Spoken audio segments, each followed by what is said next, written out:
Hello, I am Gregory, the poor typist, and welcome to another edition of Typewriter Club Live. Today we are talking about typing speed versus accuracy. Which is more important to you? Yeah, so that should be interesting. And I will remind you that uh, TypePals is and always will be free. So if you enjoy exchanging letters or postcards using your typewriter, feel free to join us for free at typepals.com/join. Yeah, so we have a couple of people joining us, and let me turn off the waiting room there. Excellent. Yeah, so basically my philosophy is, well, first of all, I type like this, so speed isn't necessarily my forte, although given I type like, hunt and peck or chicken peck, whatever you prefer to call it, I think I'm pretty fast, at least when I'm typing my own thoughts rather than trying to copy something. Um, but given that, I think I tend to focus a little more on accuracy, but I don't let accuracy get too much in the way of my flow of writing. So that's my basic philosophy there. So yeah. Corbinian, how are you? I'm doing great, thanks. How are you? Very good, very good. Yeah. Anything new in your world? Yes, I don't know if you can actually see it. I'm cleaning a new three-bank typewriter.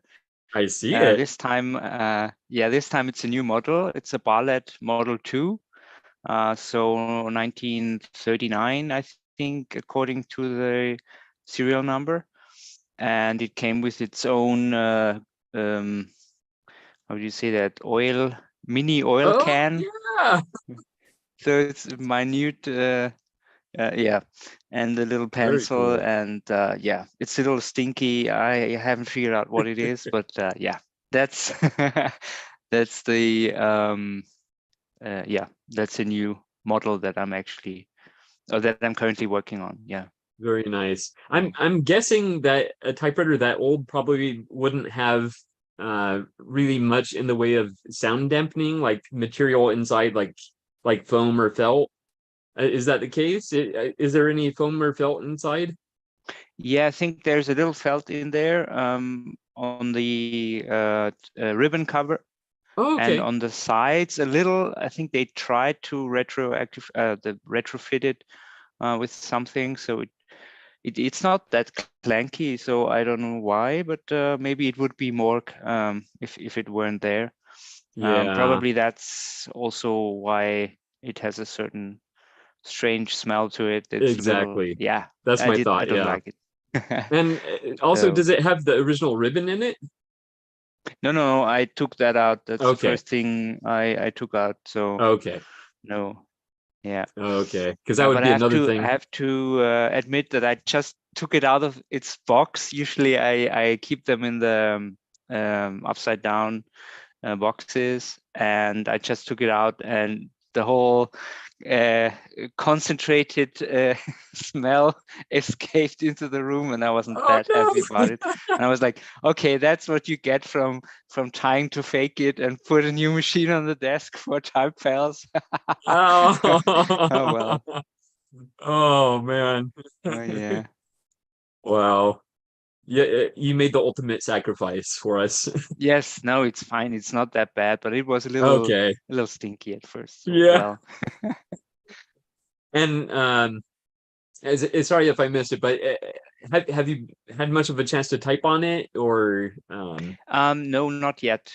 As I okay. removed the ribbons, I just checked if everything works, and it does work. And the alignment is great still, so I'm pretty happy. But the platen is completely crystallized. It's hard as Yeah. steel, and Oh, yeah. So still haven't figured out if there are any Swiss companies. I think there should be who could replace the platens, but probably as prices in Switzerland are pretty high in comparison to Europe. I think I'll try to figure out if I get any any chance in the neighboring countries because Yeah. it's probably too expensive to have them not re-glued, recovered with new rubber. Oh yeah, Yeah. you've got a cute. Sorry. Oh, oh no, no, she isn't happy. No, that's it. I accidentally whacked her. Yeah, yeah. I saw. Oh, Yeah. So yeah, that's it. But I didn't get, as I said, I didn't get very far. I actually planned it for this weekend, but my family decided to visit me in Switzerland. oh, So yeah. I knew they didn't surprise me, but Oh, okay. they took it upon themselves to drive about 600, almost 700 kilometers. So I don't know what that is in miles, but it's about 6-hour journey or 7-hour journey by car. Yeah. And yeah, and so that was a very nice weekend. So Yeah. Excellent. That's good to hear. And do you have a philosophy of typing speed versus accuracy? well, I pretty much yeah, concur with you and what you said earlier. I myself am like a 6-finger type guy, so sometimes 8, but on a typewriter, not 10. So the pinkies are usually not used because it's just Ah, too. If it's a well, if it's a soft machine, then it works. But yeah, no, yeah. 6 fingers is pretty fast or fast enough for me. And as I mentioned in the last calls, I ignore errors and just retype the word, or if it's not that, if it's just a switch or something, I will just leave it in there. Yeah. And Very good. Very as a good. mark of the revolution against the how do you say that, automatic um, software, how do you say Uh, that, The autocorrect. uh, oh, it's correct, yeah, exactly. Yeah, yeah. Definitely. Excellent, excellent. Well, it's so good to see you. Yeah, looking forward to this meeting again. Excellent, excellent. All right. And we have someone else joining us from a faraway land. Luke, we haven't seen you in a very long time. How are you? Oh, hello everyone. Hello. A dog just ran Uh, behind you. yes, I'm currently in a public park because Oh, okay. I once again just got kicked out from the McDonald's, Oh, and I can't really join the meeting in my place, in oh, my mom's place. So I have to uh, get a place um, other than my mom's place. okay. Um, Yeah, since being very busy during my day job, and but I still managed to repair a fair bit of typewriters as a getaway from my day work. Yeah, Yeah. Excellent. so I probably haven't been in this type of meeting for 6 months or so. Yeah, it's been a very long time. Yes, yes. So if I may, because I don't have my charger with me, so you probably lost me in any time Oh, in 30 minutes. okay, okay. And so if I may, I can share some of my photos of my repairs. So Please do. Please do. yeah, just 1 second. Let me I couldn't get away to have a proper lighting. Yeah. One moment. Um, it's coming. It's coming. Yep. So Excellent. all right. So can you see these escapement style wheel? Yes. Ouch. Yes, that is actually from Hermes 3000, Wow. which my another collector pal in Taiwan who bought it overseas, and when it landed, it ends up like this. Ouch. So oops. So this is another angle of view, and Oh, so this star wheel actually it has a pointy attachment on the top and on the other side at the bottom. Mhm. So it actually tilts like if you do mechanical watch repairs, they have some sort of suspension design that oh, to compensate the vibration stuff thing. Mhm. So even with this serious impact, with fair bit of patience, we can I I compare the working one, which is mine, yeah. and I found that if I use a 7-minute open it wrench to loosen it up and just gently push it back into place, then I can restore the function. But Oh, I managed to get it working again. wow. Yeah. And the That's last very good. next one is Germany Mertz. MERS number 2, which is a very painful repair. And this machine has a basket which is similar to a standard machine, so it's like vertical, Mhm. unlike those portables which the angle is more flat or less vertical, I would say. Mhm. And it has very tricky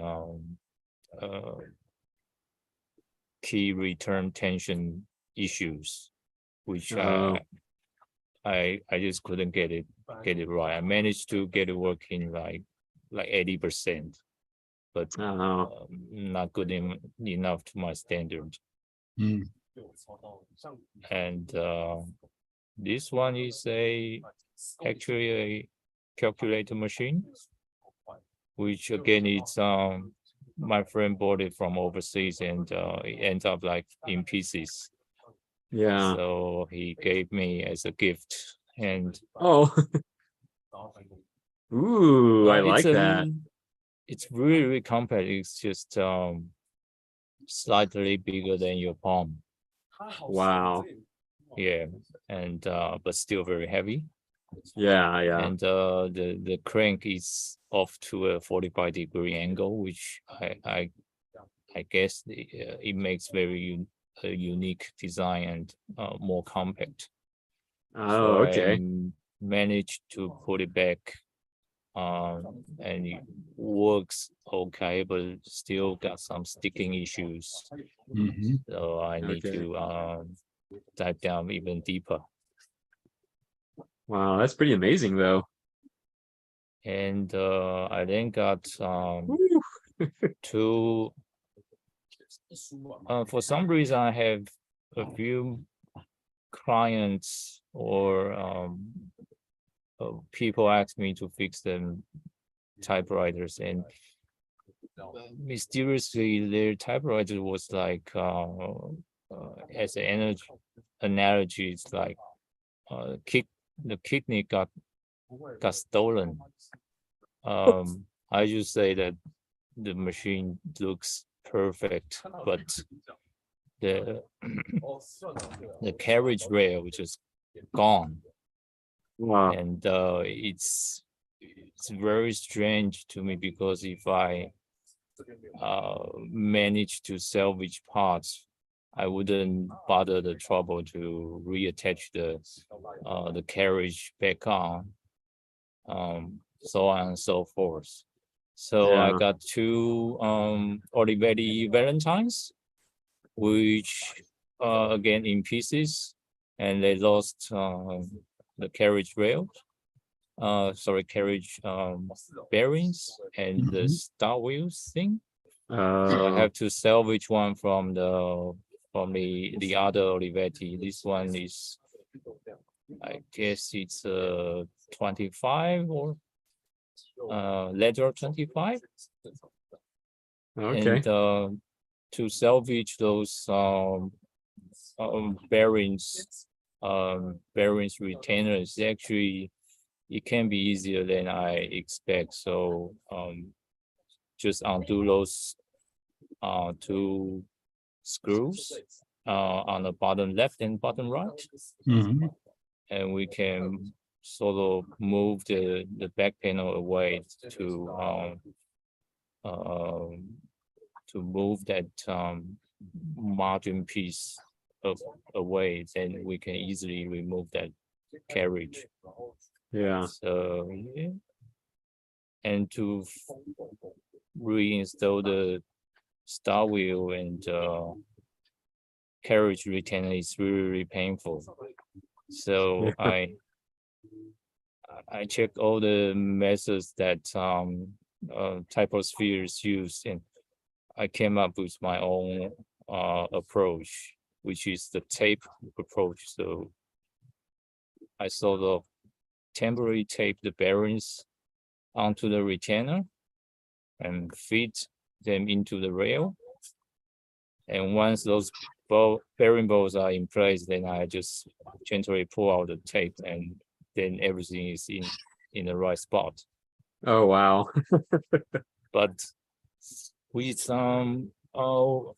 Olivetti, it's really tricky that the back panel is made of ABS plastic, and the mold line can make the margin release mechanism or the line lock mechanism not aligned. So Oh, I spend a lot of time trying to pinpoint the cause. yeah. Yeah. So it's very strange that when I fix that Valentine without the ABS shell, everything works fine. But once I assemble the shell, the line lock just doesn't work again. Okay. Next one is a Royal, which this is my machine, and I find it very, very similar to the plastic at the teapot. I mean, when you check the internals, it's just like 80% similar to at the teapot. Huh. I'm not sure Interesting. whether they're from the similar factory or so. Yeah. And this one's my new acquisition, Oh, which I haven't got time to check that. And another eddy machines wow. repairs, Yeah. and my new acquisition, an orange Hermes baby. Okay. Yeah. So that's pretty much all of my repairs. And I Very would cool. like to share a allow me to share another video. I'm not sure whether my bandwidth is good enough, but let's see if I can make it before my laptop yeah. shut down. Just Yeah. one moment. This one.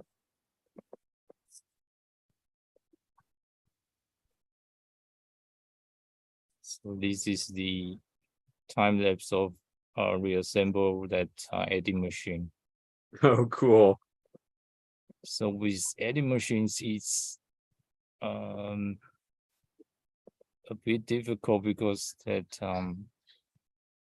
it's like rebuilding an engine. You need to take care of the timing. Yeah. Otherwise, it jams up. So this one is a Japanese one.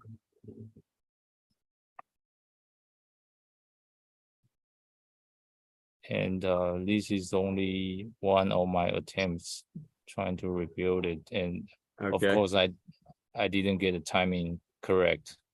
Uh, So it took several attempts to get the timing right without any document or manuals. yeah. I can only trial and error. Yeah. Well, I would imagine it's very, very small adjustments, right? Yes. And one mistake I made is that when I took it apart, I didn't make markings. Oh, Yeah, I just put it apart. I yeah. forgot I need to make markings. Oh no. Yeah. All right, Wow. that's pretty much everything I repaired the past 6 months. Wow. You've been a busy man. Cool. Excellent. All right. I'll return the mic to you. Okay. Well, thank you so much, Luke, and it's so good to see you again. Yeah. Likewise. Excellent. Ted, how are you doing? Oh, I'm okay. I am fine. Very good. I'm just What's compiling some on your screen PDFs. there? I'm just compiling some PDFs Oh, okay. for Smith Corona machine. Ah, okay. I was just checking to make sure all the pages made it. Yeah. And let's see. Get out of that now. I think I heard a cat at some point. Was there a cat up there? Yeah, a cat was wanting my attention. They think Excellent. it's second breakfast time. Oh. Not quite hip to the fact that they don't get second breakfast. Oh. They don't. Don't have everything. Yeah. Let's see. So you've been extremely busy with your blog. My goodness. I'm probably going to make 60 posts by the end of the month. Wow.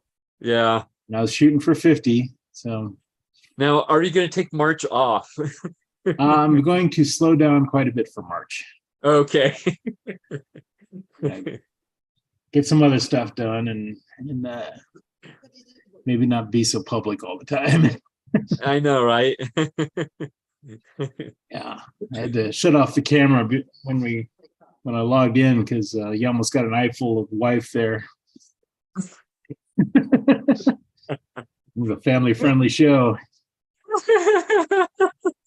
But anyhow, let's see. I'm supposed to demonstrate the stamping set that I got for Maitland, but she's not here, so Oh. we have to do it later, I guess. Who were you going to demonstrate it for? For May. Oh, me. Yeah. For me. Excellent. Yeah, we can If you definitely want- come back to that. Yeah, if you want to move to someone else, and then Okay. unless you All got right. something specific to ask. No, not at this time, but I will. Okay. Yeah, Well, actually, I'll pose the question to you. Okay. Typing speed versus accuracy. Well, how about neither? I accept that. Yeah, basically I'm slow and I'm not very accurate. So When you accept it about yourself, right? it's just I don't need to type fast. I just There you go. type creatively is all I need to do. Yes. Well, that's very good. I totally accept that answer, Ted. All right. All right. So we'll come back to you when May comes on, so you can demonstrate your stamping prowess. A stamper. Stamper. Yeah. Ooh, a little teaser there. Oh yeah. Here you go. Excellent. Oh yeah. Very nice. Excellent. All right. We'll Teaser. definitely come. Yes, we'll definitely come back to you. Okay. Susan, how are you doing? I'm good. I Excellent. was thinking that a lot of people would probably gave up chocolate for Lent, but I did not. And I bought a brown Olympia SM4. Oh, nice. And I don't have any SM4s. I have plenty of SM3s. Yeah. It was in beautiful condition. It was somebody that bought the person that sold it is someone who buys like storage units. And this was stored in its case in a storage unit for God knows how long. It doesn't have a scratch on it. I mean, Wow. the body is so beautiful. And obviously I did replace the spacers that Olympias are known for having squished body spacers. So I did replace those. That's one repair I do know how to do. I don't know how to do many, but that's one. And it is just perfect. I couldn't believe it. And it was really, the person didn't know what typewriters go for. I guess this was really cheap. So that was an unexpected surprise. And it just has a regular pica typeface. But what it has that's different is all of my other Olympias, my SM3s, all say deluxe, and this one has an S and a crown. And I was looking on the, through the typewriter database and stuff, and people were saying that means signature. I don't know. But of course, my repair person, my magician, said, well, it's really the same. It's just exactly the same as a deluxe. It's deluxe. It just has an S and a crown. So since my name's Susan, we're going with it's for me. That works. From the parts manuals, I do know that there are some parts that are different, but they're not many. Yeah. Well, this is from 1959, which apparently was the most prolific year for Olympias was 1959. And it does have the cases like the SM7 one. It's not the clamshell case that I'm used to on my SM3s. Yep. It has the case like the SM7. It, like I said, it's in beautiful condition. Everything is perfect. I did clean it obviously a little bit, I blew it out but I don't take things apart very well, but the card guides just needed to be cleaned. Everything works. It's totally awesome. It apparently was either serviced or purchased in Pennsylvania at one point. And then I guess this person moved here because there is a little deal, typewriter, office equipment place, little silvery gluey tag, not on the machine, but they put it inside of the case, which is lovely because then it's not stuck to the machine in some place that you don't want to find it, But, I like it when they I stick just it on the love this little inside. guy. I just love it. Yeah. And usually, they have some wear signs and everything. Not this guy. Even where the carriage, if it's riding low, would scratch. There's not even a scratch there. So it just got squished washers in the storage unit, I guess. Wow. So I'm very happy with it. It's very nice. Yeah. Yeah. So between this and my Hermes Ambassador, it's turned out to be a great year so far after all. Yeah. Nice. You're just starting. I know. It's only February. Yeah. You have 100 machines before. I know. Well, December. at this rate, it'll be 12, one a month. However, I am getting rid of 2 machines or saying goodbye to 2 machines, not getting rid of. A person who lives in this area, well, not in my neighborhood, but he lives in the Dallas-Fort Worth area, posted on one of the Facebook groups that he went and got out of his storage unit a typewriter that his grandmother gave him when he was a kid. Oh, And it's a Royal, it's a, you know, I think it's an HH. Anyway, the carriage return lever sheared off, it broke off. I guess there's a place where there's a weld or something, and it gave way. And at some point his dad re-welded it, but now it's given away again. And he said, oh, I'm just going to, I'm going to go to an antique store and look for a parts machine. Well, he's going to spend a lot of money at an antique store. So I have an HH that I've had for a long time that I don't like, that isn't really that great, doesn't work that great. And so I told him, I said, I'll give you that machine. I think I paid probably in 2018, $20 for it. And I said, let me just gift that to you because you will love your machine so much more than I would ever love this HH. Let me just gift it to you, and then you'll have the part that you need to fix your machine. So I'm giving him that one. And then I have another, I have a SM3 that has pica typeface, and I'm gifting that to somebody too, because I don't need two with pica typeface, and I'd rather have the SM4 just to have an SM4 in my collection. So there you go. So my net typewriters will remain the same. oh, okay. I'm not It's really called the dance.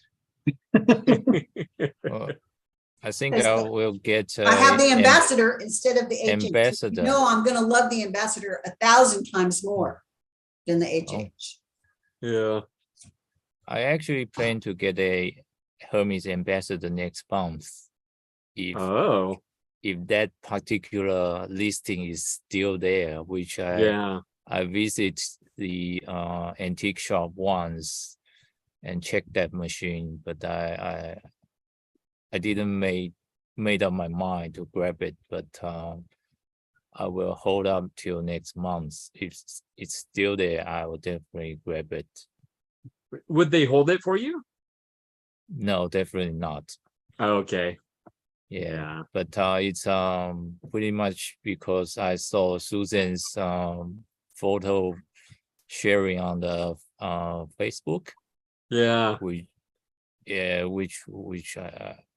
It is fabulous. It is fabulous. This week I went to go visit a Type Pal here in Dallas. We had a mini type in, and he worked a little bit on my Royal Arrow to fix the vibrator that wasn't going down all the way. There's a little adjustment that he needed to do, even though it was totally clean. There was adjustment anyway. And he tried, I took the ambassador, and he tried it and said, OMG, this was the smoothest carriage I've ever seen. And we both have SG1s, and I love the SG1, but I have many babies and a 3000 and Hermes ambassador is just so rare in my country. Like I probably, if I miss this one, there won't be another one in the market sooner or later. So I think I'll definitely grab that. I would imagine they would be very rare in your country.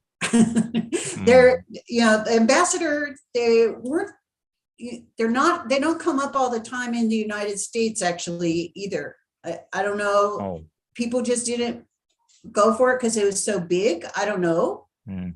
But, mine is just, it's gorgeous. I just love it. And it types great. And it has a special typeface. So, it has the Techno Pica typeface, and I don't have that in any of my Hermes machines. So that was a nice, I would have loved it anyway. Yeah. It was nice. It was nice to have that. But, I do love it. I guess it's more common in Europe. Yeah, definitely. Although someone told me that they used them in libraries back in the day, but not in our libraries. No. Not in Texas, no. Yeah. And in regards to speed versus accuracy, one of the things that I love about a typewriter is I can go at the speed that I want to. So I don't feel rushed, and I can take my time and choose my words. And so I'm not a speed typist by any stretch of the imagination. But I do, one of the things I love about typewriters is the fact that I don't feel that I have to rush. Excellent. And so I make fewer mistakes, although I do, as we said last week, I make some of the pretty common mistakes. Yeah. And that's really about it for me. Okay. Excellent. Well, it's so good to see you, Susan. Always good to see everybody Yeah. and hear what's new. Yes. And speaking of new, is that Brendan Raftery? It is. Hi. Hi, I've heard your voice. We had you on the podcast, but Yeah. this is the first I time you've been have on never here. been on the pod on this one before. I'm really Yeah. missing the virtual Hermans this year. Oh, That was about right around now, I think. Yeah. And I really, really loved the virtual Hermans. It was fantastic. Well, it's about time you're here, Brendan. And why are we your second stringers? Well, Sean, you haven't put together the typewriters and whiskey. I know. I got to do event. another iteration of it. That was fun. It's amazing we didn't end up in a fight. Yeah.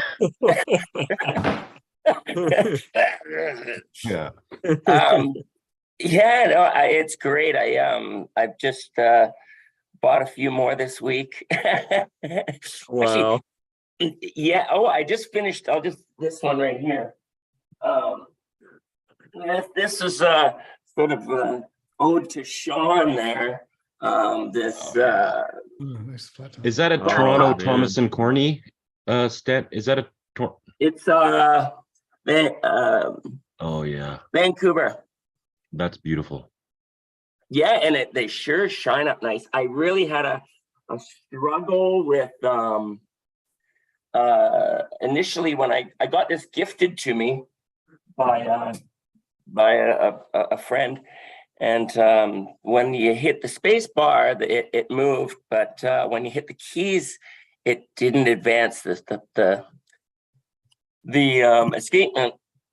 So I looked at all the linkage, and I noticed that this is a 34 and I have a 36 as well. And the 36, the linkage from the keys goes down the middle of the machine, whereas on the 36 it goes down the side. But I looked for an adjustment, and I know the universal bar is an adjustment, but there was no adjustment on it. So I ended up finding this slot that the sliding shoulder screw had worn away, and I built it up with some JB Weld, and then I filed it down to the right thickness. But, yeah, and then I'm getting this one ready for St. Patrick's Day right here with a green ribbon. Oh, nice. So just but yeah, I'm up to I don't know, I think 155 machines right now. Wow. And and there are 95% of them are working. Wow. Yeah, I haven't restored them all yet. I've got maybe a couple dozen restored, but it gives me something to do until I'm 80. You got but yeah, it's just great. Oh, and then yeah, they were speaking of ambassadors. There's mine right there. Ah. So I like Nice. that one. I leave that one there to type things on. And then I have my 6 CPI Remington 3 over there. Nice. But, I don't know if I have this one was bugging me. It's Oliver 20, which is when they went to Britain. and right there. Oh, that's And cool.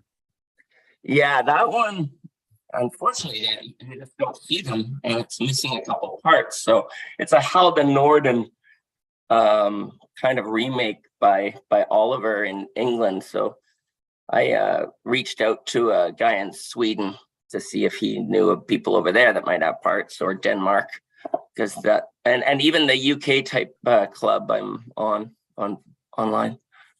But yeah, it being one that I've never seen, the odds of me getting those parts are slim. But and other than that, yeah, it's been busy. I was at the Fan Expo last weekend with I don't know if any of you've seen, but I have an artist friend who does some pretty amazing art on a few of the machines.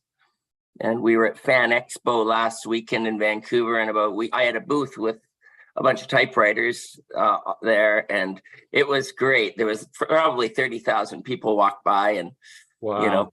over probably 1,000 of them were trying the typewriters, and it was really great. I mean, even 20 somethings had no idea, hitting the shift key to get it to return. But we had a couple machines, Star Wars. He painted all Star Wars, and we had Anthony Daniels, C-3PO. He signed them, so that was pretty exciting. Wow. He was blown away. He's like, since 77, he's been signing stuff, and he's never seen a typewriter. He's never signed a typewriter. So he was pretty excited about that. And he's in our demographic. So yeah. I think he's in his 80s now. Wow. Yeah. Cool. And but it's great to be on this. I think I know what I'm doing every Sunday morning now. Oh, I hope so. Very cool. And we've already spoken a fair amount, but did you want to give yourself a brief intro, who you are and where you are? Oh, I'm up in Vancouver, Canada, just a suburb of Vancouver, Canada. It snowed about 8 inches this morning. That's why I'm late. But I got into this during COVID. Well, about 24 years ago, I restored Underwood 6.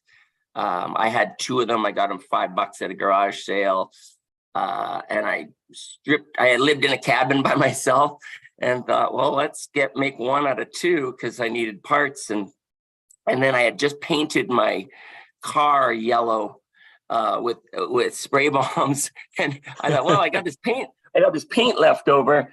So I did that to it. Oh. But I had taken the whole thing apart, like every screw nut. I had to pop out the pins to get the whole internal parts out and stuff. And so I had that for 25 years and dragged it around. And then my daughter asked if it worked. And I said, I think so. I haven't touched it in 10 years. And then, and it was right during COVID.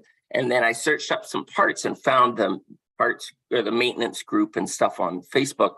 And because I did that, all my marketplace feeds started filling up with typewriters. And I thought, $20, $30. I could blow that in a bar in 5 minutes. These things have been around for 60 years. So I started getting them. And it's a bit of a Mother Teresa thing too. I want to save them from the scrap heap. And for $20, I mean, you can't go wrong. So, or the 30, Yeah. I'm a $50 guy generally, that's kind of max. But even if somebody asks for 100, and I'm not a barterer at all, except for typewriters. So I'll say 40 and they're, yeah, okay. And we are in the perfect golden time of buying typewriters, because all of us, our parents, everybody's downsizing, everybody's receiving a house full of stuff from their parents, and typewriters in all those houses. Yeah. And majority of people are like, well, what do I do with this? I put it on Marketplace for $20. And we are the recipients of those. Yeah. And so it's yeah. And I'm in a rock band. I've been in a touring the kind of the world. touring the world. I was just gonna ask you, you're either a rock star or an artist. I'm in a rock band. I've been in a band for 24 years. We've been all Oh, over the cool. world. Yeah. We were just down in Mexico 3 weeks ago with doing a couple shows down there. We're called BCDC. We're an ACDC tribute band. Nice. Oh, nice. And yeah, so yeah, this is my wall of with all my memorabilia and stuff like that. Oh, cool. And that's my sort of shop. Yeah, Wow. it's fun. That keeps me going. Most weekends I'm away, which also gets me to other towns to pick up machines. So I'm actually bought 3 machines about 6 hours from here, and we have a show there in next weekend. So I pick them up along the way. I buy them, and then I say, "Hey, can you hold on to it for, a couple months or a few weeks?" And they Nice. do, and I pick them up along the way. So that's Nice. it's nice because there aren't many collectors in these small towns, Yeah. So, and I do know now Vancouver, I'm the only one. I started a little side hustle called Old School Typewriters, just as a hobby, really. It's not, I don't plan on making money from it yet. Maybe it'll be a retirement project. There you go. But I'm the only one in the city of Vancouver that fixes typewriters. So I got a lot. There was a news article on the local news that did a segment on me, and it went national. It went across the country, and it just exploded with how many people wanted to give me typewriters.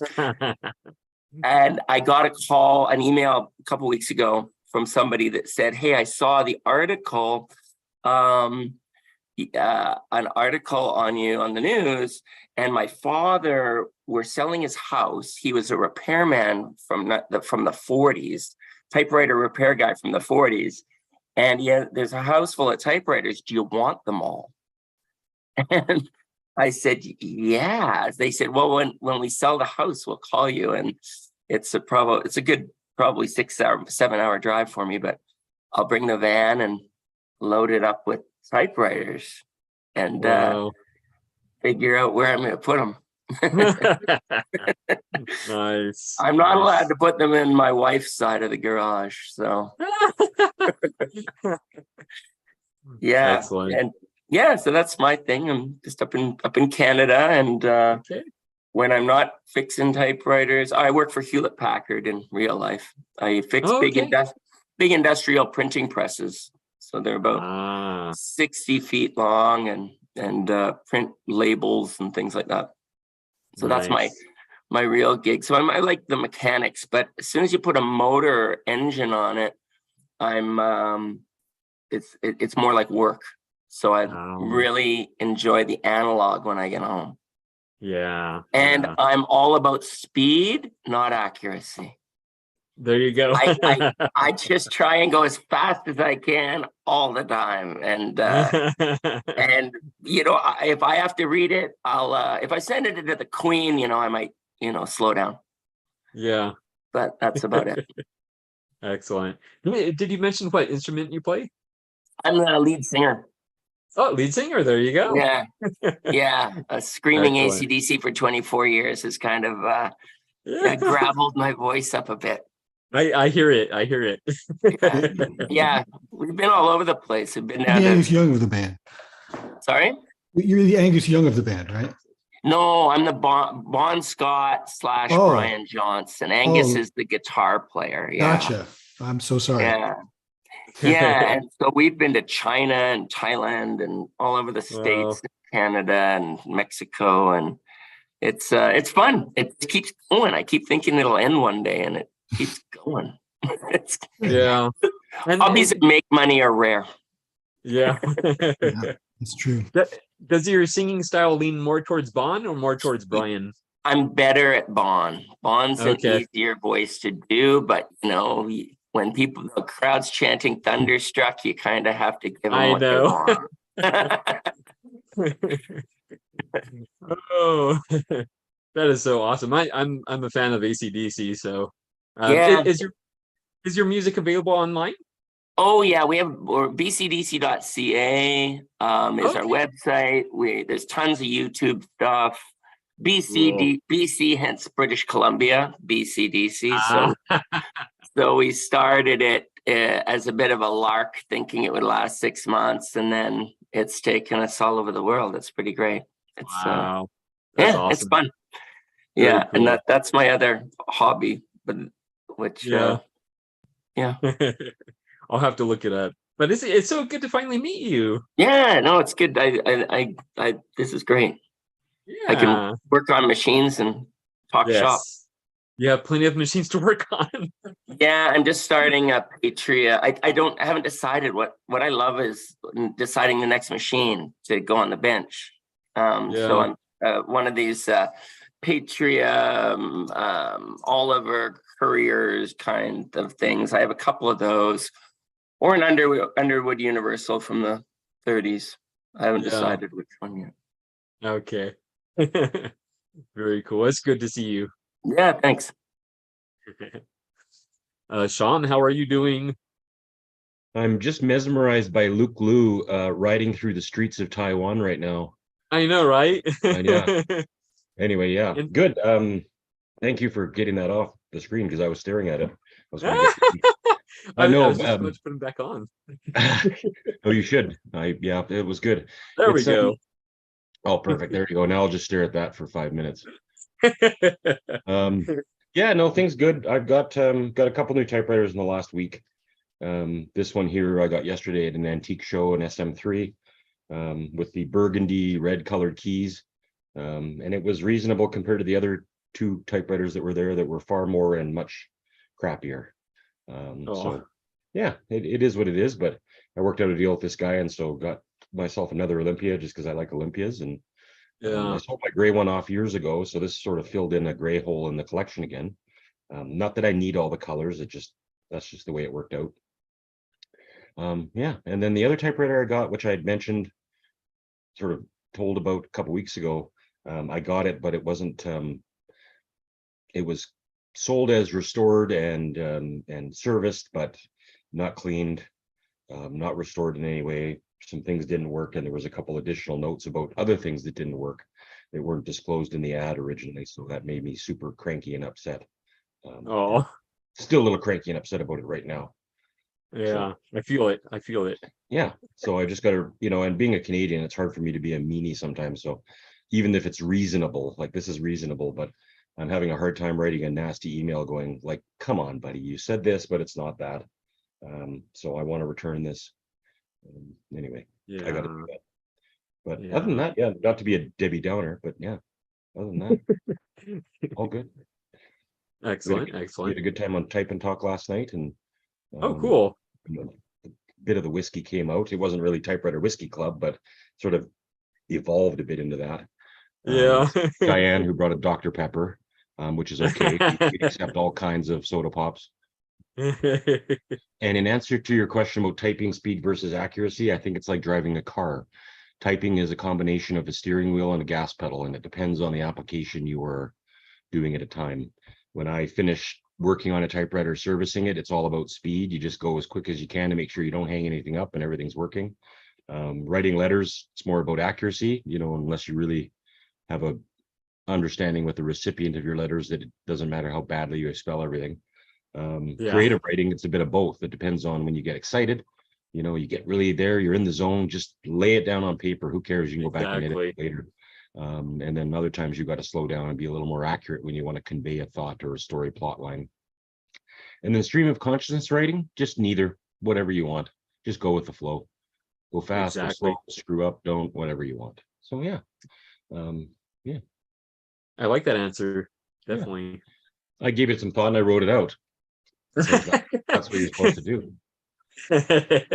Very cool. Very cool. And to Brendan's point about this being a golden age of typewriter collecting, it recalls to me a certain, I think, a quote that Franklin Delano Roosevelt said back in the 30s, and it was a typewriter in every case, or something of the sort.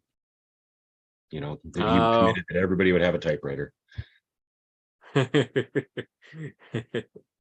That'd be a typewriter in every pot.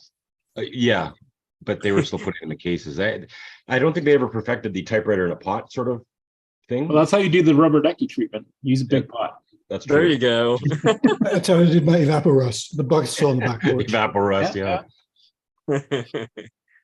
Oh, And I am also very interested in what Ted is doing, and May said she's just going to be eavesdropping. So, because whatever you're doing there is exactly what I want to do. Ted. Okay. Well, I'll talk about my little printing set Yeah, I got please off do. Amazon. It comes with tons and tons of individual letters and stuff, and you get let's see, 7 platens, and each platen is a different size or shape, and so you can basically build stamps, rubber stamps, using individual letters and symbols on these, just by kind of setting the letters inside of these rows. So I have one for a letter a day keeps the postman in pay, and one for the signature of the OTP, Oh, nice, nice. and one for mail call. So basically, you can just make custom stamps, and I just made one for Type Pals right now. I see it and I love it. I love it. Now, where did you get this set, Ted? It's on Amazon. It's like $30. What is it specifically called? Yeah. It is called, well, if you've been paying attention to my blog, you would see exactly what it was called. Oh. No one has enough time to burn. skip with your blog. Burn! Ouch. Brian's doing the burn thing again. Does it Let's come see in if I can- script? What was that? Does it come in script? Not that I know of. It only comes in this like block Arial type. But I wish I could find different typefaces for it, but I think it only comes with this. That's cool. But anyway, so I think it's called Shiny. So it is very shiny. And let's see if I can find the name here. It is. Let's see. There we go. Way down in February 23rd. It's a Shiny S200. Shiny S200. Yeah, so you can pick one up. I'll put the link in for my blog post for it. Oh, The chat. less than $23. Nice. Yeah, it's I mean, I'm actually thinking about getting another one just so I can have more letters and platens. Yeah. I like this. yeah. I like the round shapes because if it's linear, then you can just type it. Mhm. Oh yeah, you get a round and a oval, Yeah, and it's pretty versatile. that's Wow. neat. And if you you don't need one anymore, you can take it apart and Yeah. use the letters to make another different stamp. Yeah. How much is it for you Americans again? For Americans, it's what, 23 something you said? Gregory? 22.78. There you go. Like, Lucky that'd be like bugs. $30 with shipping. Yeah. 52 in Canada. Oh. 52. Yeah, just checking the price here. Really? Yeah. No. Oh, and, That's- but right. Free They always- shipping though. Yeah. $52. 52. I would check on different sites. Yeah. Because I know that this is pretty, I mean, it's a pretty widely available thing. So I'm Yeah. sure a lot of crafting retailers have it. Yes. Yeah, I'm looking at a link on Amazon where it's there's one just like what you have. It's Mhm. $35.99. So it's clearly not the same one, but it looks exactly like what you have. Yeah, I mean, I'm sure there's multiple iterations of this sort of Yeah. thing. Does it have different fonts? No, I don't think so. I think it's just identical. Okay. Let's see. It could be one of those instances where it's basically an imported product and all these Yeah. companies buy it Oh, up yeah. and sell it under I'm their sure own. it is. With the name like Yeah. Shiny S200. Somebody watched too much Firefly. Shiny. Shiny. Shiny. Excellent. But yeah, that's in my shopping cart now. Yep. So that was my find for the week. That's very cool. I put the link for the one that costs too much in the chat. Oh, You can see if it's the same one. I'm not sure. I'll take a I look. just- I'd like to just point out something. Oh, it's the we- same one. We've slowly Yeah, broken thought so. Ted in. 2 years ago, if we had have asked Ted a question like, hey, where did you get this? What's the name? And it was already in his blog, Ted wouldn't have answered that on here. He would have said, go read my blog and figure it out for Well, yourself. he put the link on his blog and then pointed to Yeah. his blog. So we've actually broken him down a bit. Now he's That's like, true. this is good. Yep. This is really Yep. positive. Progress. Oh, well, you guys would pay attention. Yeah, exactly. He's coming out of his underground insulated shell. Mhm. Anyway, so that's that. I got the Very cool. fun stamps, and I thought you guys might like that. Mhm. Ew. Yeah, definitely. Whoever's monitoring sales on Amazon is going to see the sales all of a sudden. Yeah. Jump up by 6. Yeah. By 6. Yeah. Yeah, I have that, the standard kind that just comes in a block and you Oh. can make it. But The thing different is, I shapes- found I got this at a thrift store some time ago, and it's a Stamp-O-Matic. Ah, It yeah. has the same kind of letters, but they're like ribbed on the back, so they're a little different. They won't fit in the same Oh, thing, but it's a self-inking stamp. yeah. And it only came with like a few letters, and I was able to make my address out of it, but that was pretty much it. And so I was Okay. kind of looking for more letters when I found the whole kit, but this is a different kind of letters. Like it doesn't have the same attachment points. Yeah. So yeah, I was just kind of looking for more letters for this one, and I ended up finding a different one that works even Wow. better. Serendipity. Yeah. That is very cool. And then I got a dating stamp. I don't have to type dates anymore.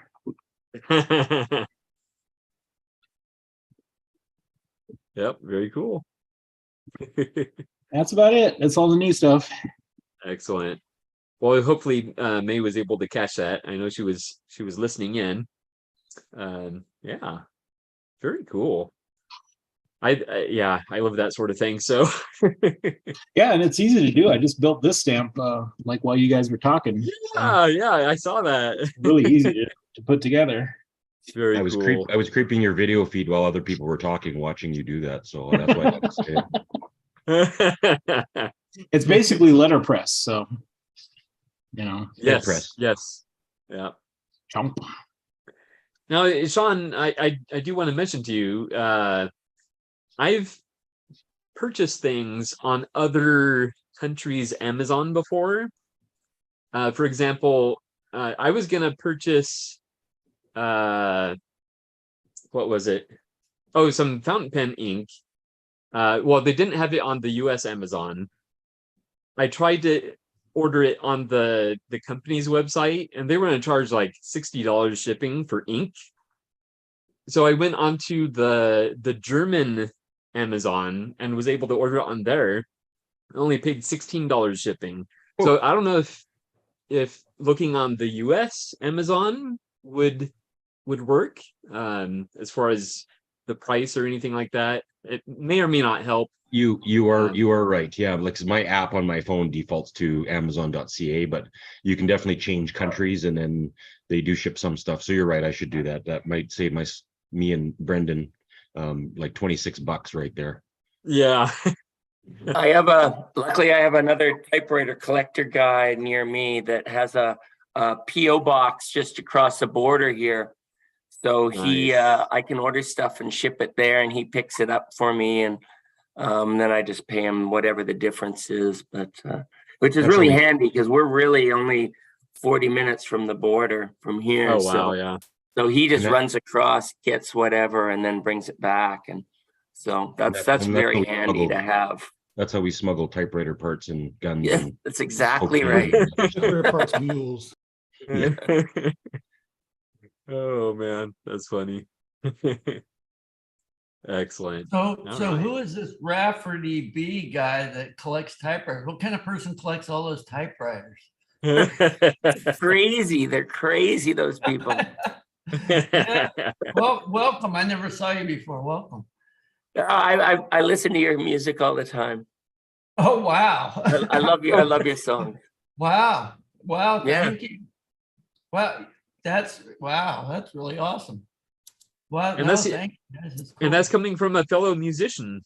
So Oh, wow. yeah, Brendan Wow. is a singer. Oh, Yep. man, oh, man. I wish I had you here right now. I need all the singing I can get. Oh.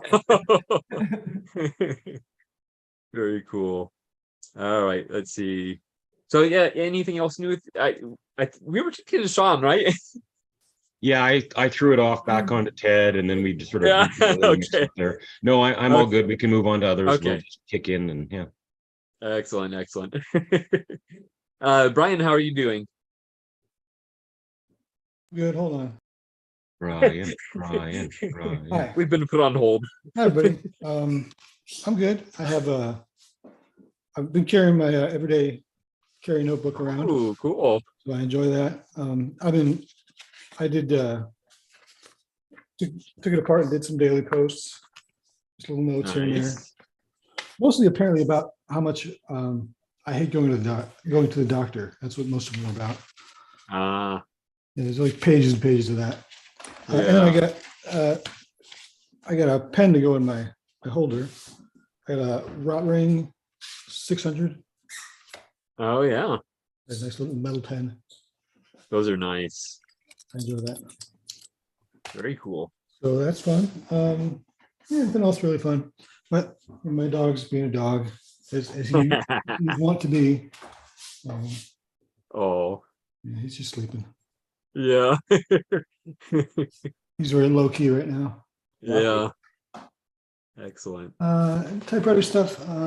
Let's see. I got the star pretty much finished up and it's put away. It's on the shelf. So Oh, okay. I put the new feet on it that Ted sent me. He sent me Nice. two durometer of rubber feet. So the hard feet and soft feet. They're actually both pretty soft, but the soft feet are really soft. And I put the soft feet on all four pads, and it was too squishy in the back. Where the carriage is in the back was too heavy. Oh, And so you look at it from the side, it would sink down in the back. So I put the two harder feet in the back and the two softer feet in the front, and it's great. All right. wow. Soft feet cushion it, keep it from rotating, and the hard feet keep the back from falling down. Mhm. Yeah. So Very that cool. was pretty cool. It's all customized now, all hot rodded. Yeah. And I've gotten really used to typing with just the typing fingers. When you're typing these pages, if I put a type finger over the left hand side of the page, it covers up the space where the holes are. Mhm. And I put it on the other side, and it just keeps me from going over the margin. So Ah, I'll type along, and there's no right margin or line lock on that thing. So type it along, and you just hear it go clink, and you know you're at the typing finger. yeah. Right? It doesn't make any mistake on the page because it's just on the back of the middle finger. It doesn't type anything. Oh, okay. Got it. So Yep. I go do, think, and I put the thing over and start the next line, and the other finger keeps me from running over the hole punches. Mhm. Yeah. Very So- cool. I had a whole system with that thing. I actually like typing on it a lot. Nice. I don't want to do just distractions like tabs and line locks and bells, things like that. No, it's stripped down. It's a real back to basics typewriter. Yeah. Then this newfangled automatic return stuff. Teachers are overrated. Yeah, it's for the purist. Which one is it, Brian? Underwood Star. Oh, It's like an Underwood leader with everything taken off. oh, Cheaper leader, which is the cheap one in the line, anyways. Oh. It's I was gonna say it's the Volkswagen Beetle of typewriters, but it's not even that. It's more like a Volkswagen thing of typewriters. A Chevette. There you go. a Yugo. Nada.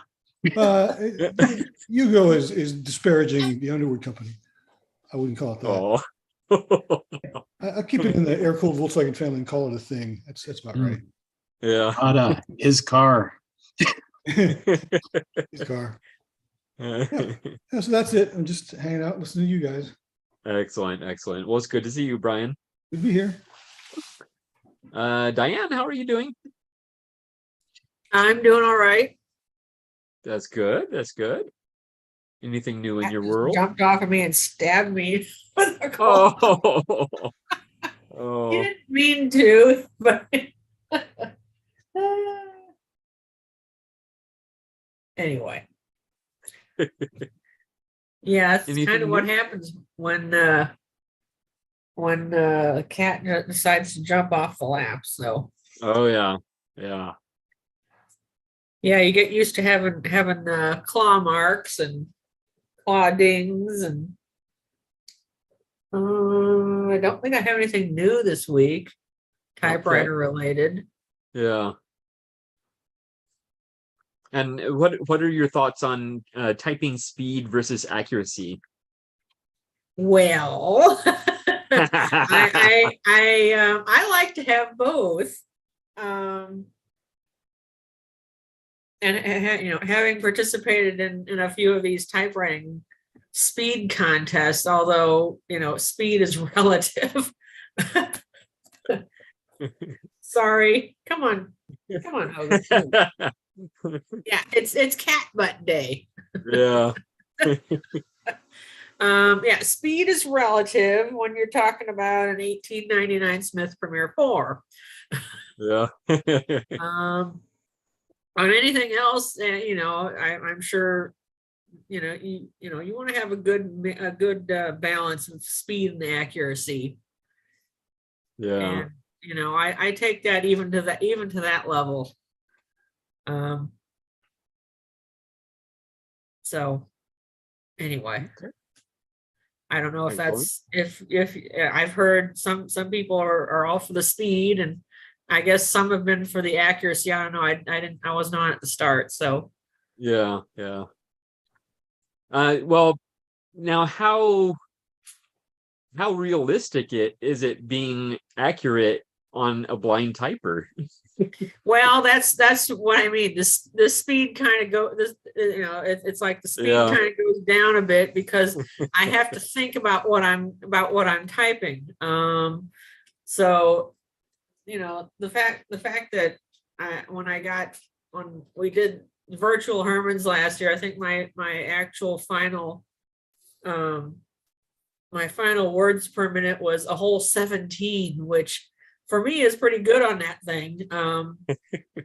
Because hey, it went up from 14, so you know, in my view, that was pretty good. But Yeah. I have to type longer, and I'm sure much slower than pretty much everybody.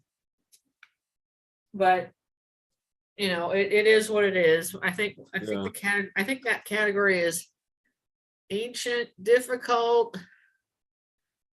I forget what the other one anyway. Yeah. But you won last year, didn't you, Diane? Well, that's because I'm the only one typing in that category. If you don't play, you don't win, right? Maybe No, for the next one. What? I was gonna say maybe for the next one you can go against your own score, so that way you're at least. I remember the competing third one. with It's ancient, antique, difficult is what they called the category. something. Yeah.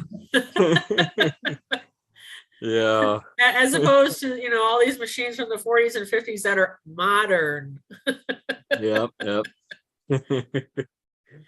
Oh, But very cool. but yeah, the last time I think there was any competition in that category, the guy gave me some smack talk beforehand. He's like, I have a shift key, I'm gonna win.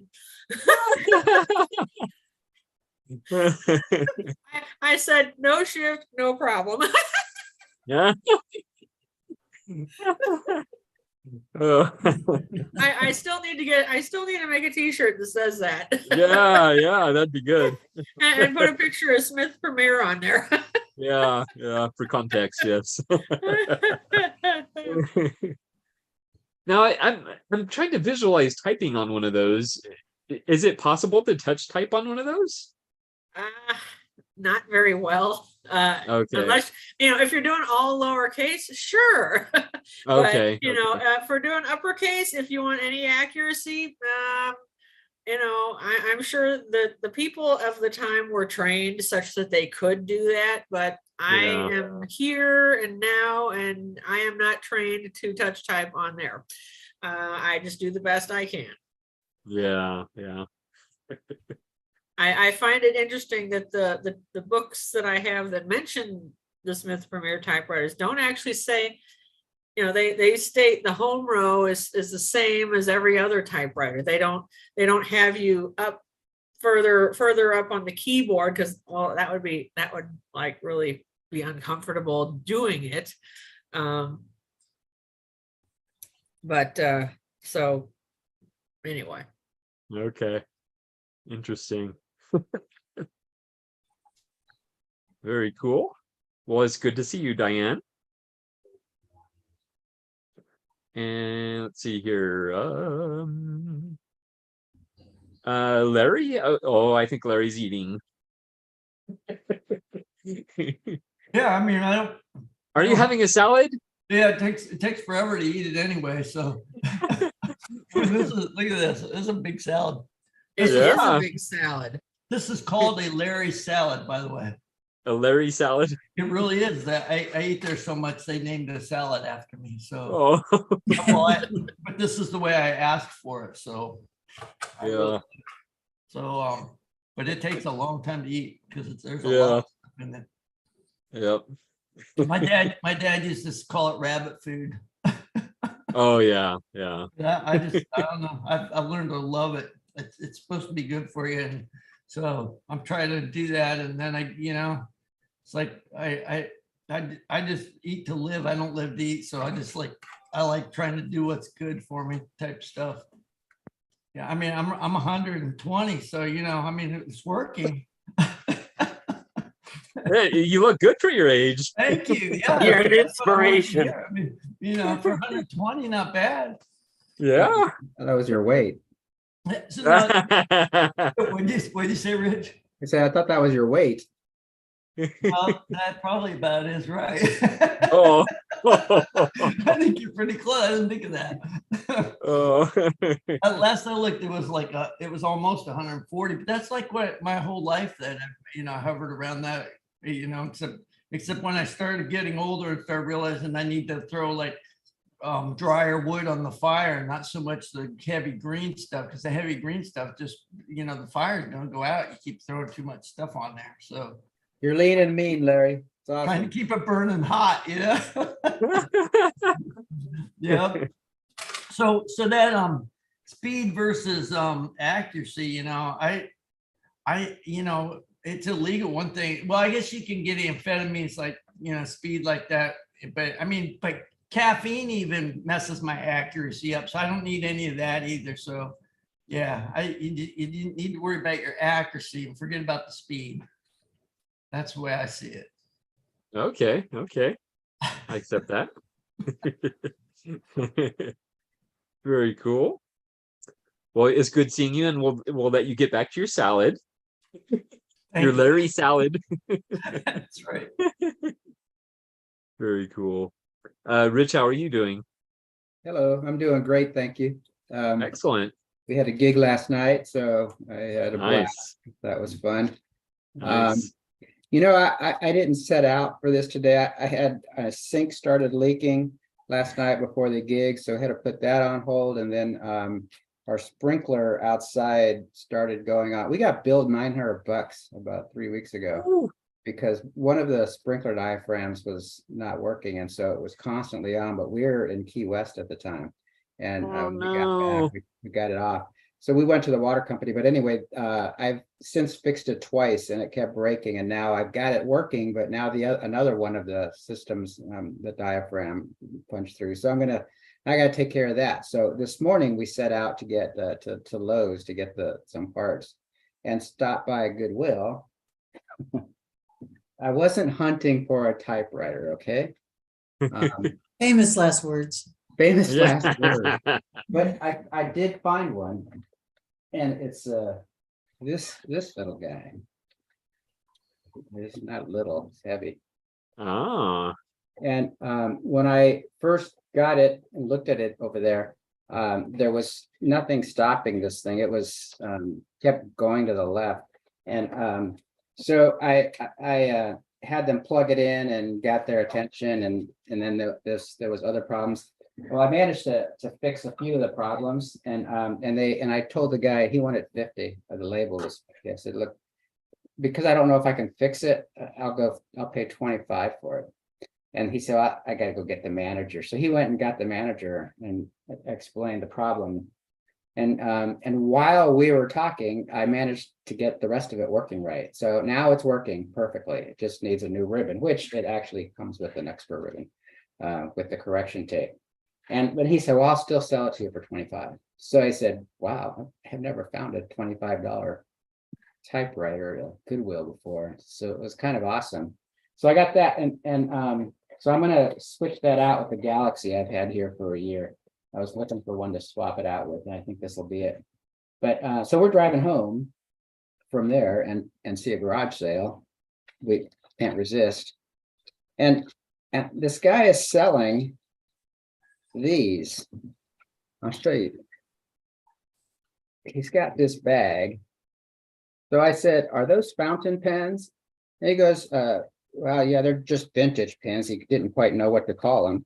And he took one out and he said, yeah, these are fountain pens. So I said, okay, how much are they? And he goes, $2. So I'd seen there, if you can see in there, there's a couple of pelicans. Oh, I see it. Pelican. This is a Shaper connoisseur with that has a Levenger brand, which means it's one of the C's series. Oh. And these other ones these three are Levengers, and this one's a Cross, I think. And so I started looking. I said, you got 3, 4, 8 pens, $2, and I was see if I could talk them down to $10. And so I started throwing numbers. And no, he says $2 for the whole bag. So what's I gonna say? Holy crap. Let me give you 3. So I come back and I'm Googling these. Oh yeah, those pelicans. So the pelicans I know. So this one is a 200, and this one's a 400 because of the two-tone nib. And these are like somewhere between $200 and $400. Yeah. And this one I think that's over 100. So this is the peculiar one. I have one of these that's green, and this, I don't know if you remember Levenger some decades ago had the C's series, and they had, these are clear with a color tint to it, and the one I've got's green, and this, they're each named after one of the oceans or one of the seas. And I was when you called me, I was on eBay looking to see. One of these is 172. They're used, and another one is 369. I mean, 229, 549. I guess it just depends on what somebody will pay for them. Yeah. But, I really felt like I probably should.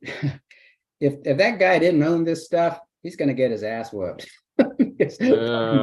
Pardon my French. Because this was probably a steal, and he said he was moving to Puerto Rico tomorrow, so he just needed to get rid of everything. And probably the second day of his garage sale.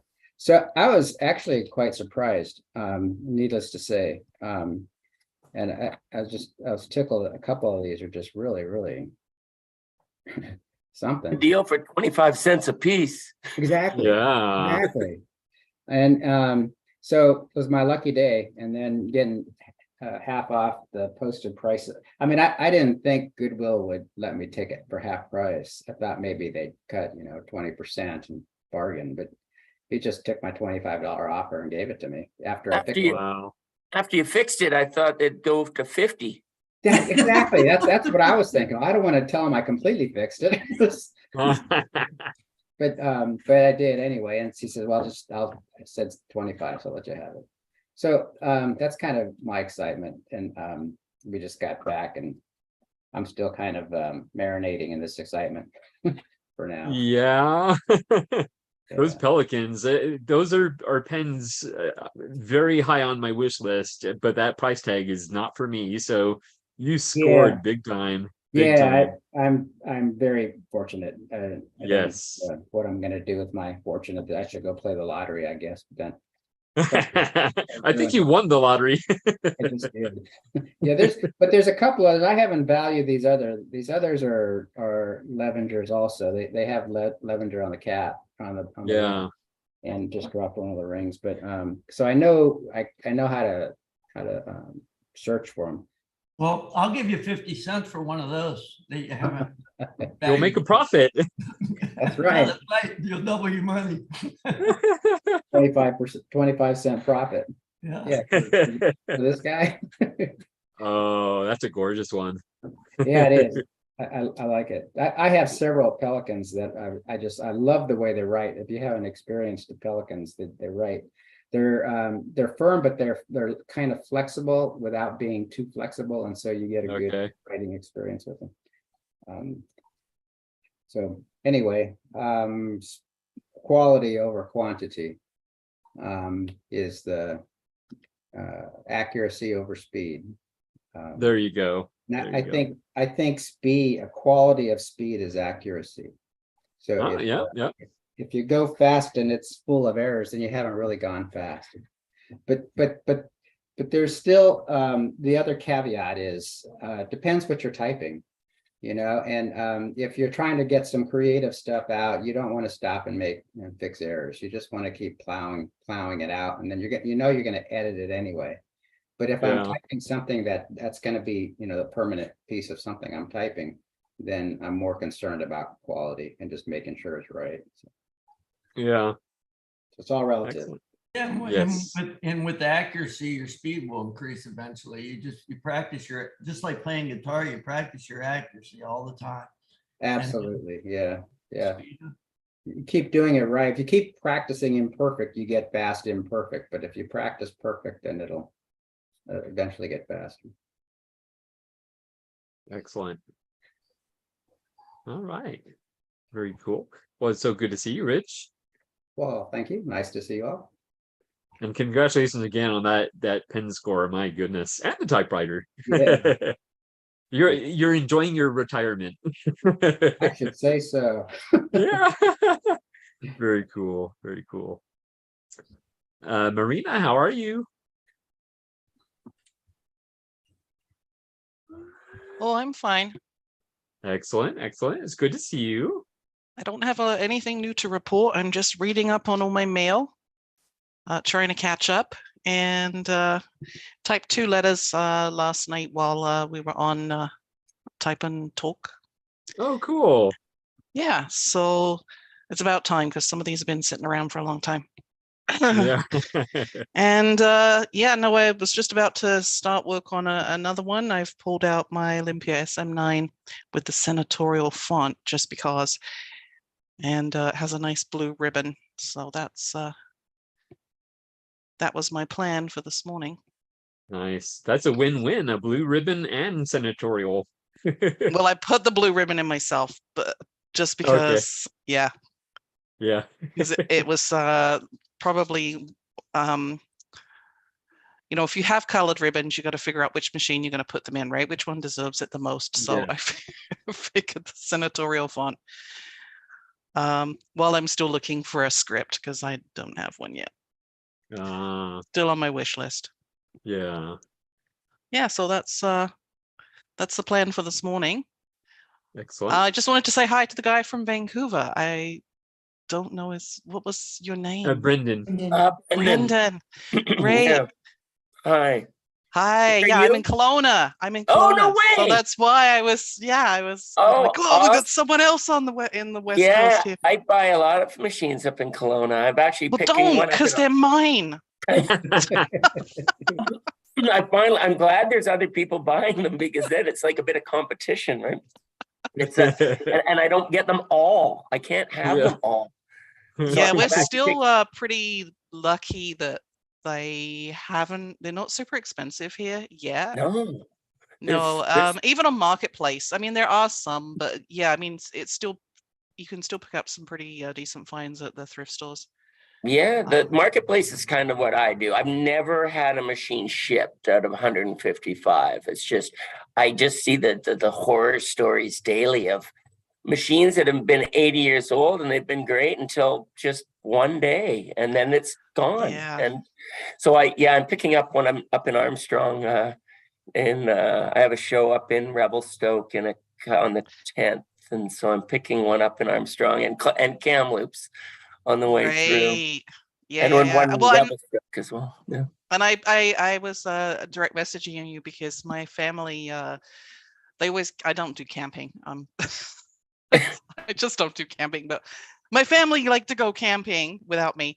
And they've seen you at Peach Fest. So Oh yeah. Yeah. Oh, yeah, Yeah, so you're awesome. I know I've heard great things. So Oh, thanks. that's cool. and Peach Oh. Fest, for those of you that don't know, is a festival. It's music and other things in a town called Penticton in Okanagan in British Columbia.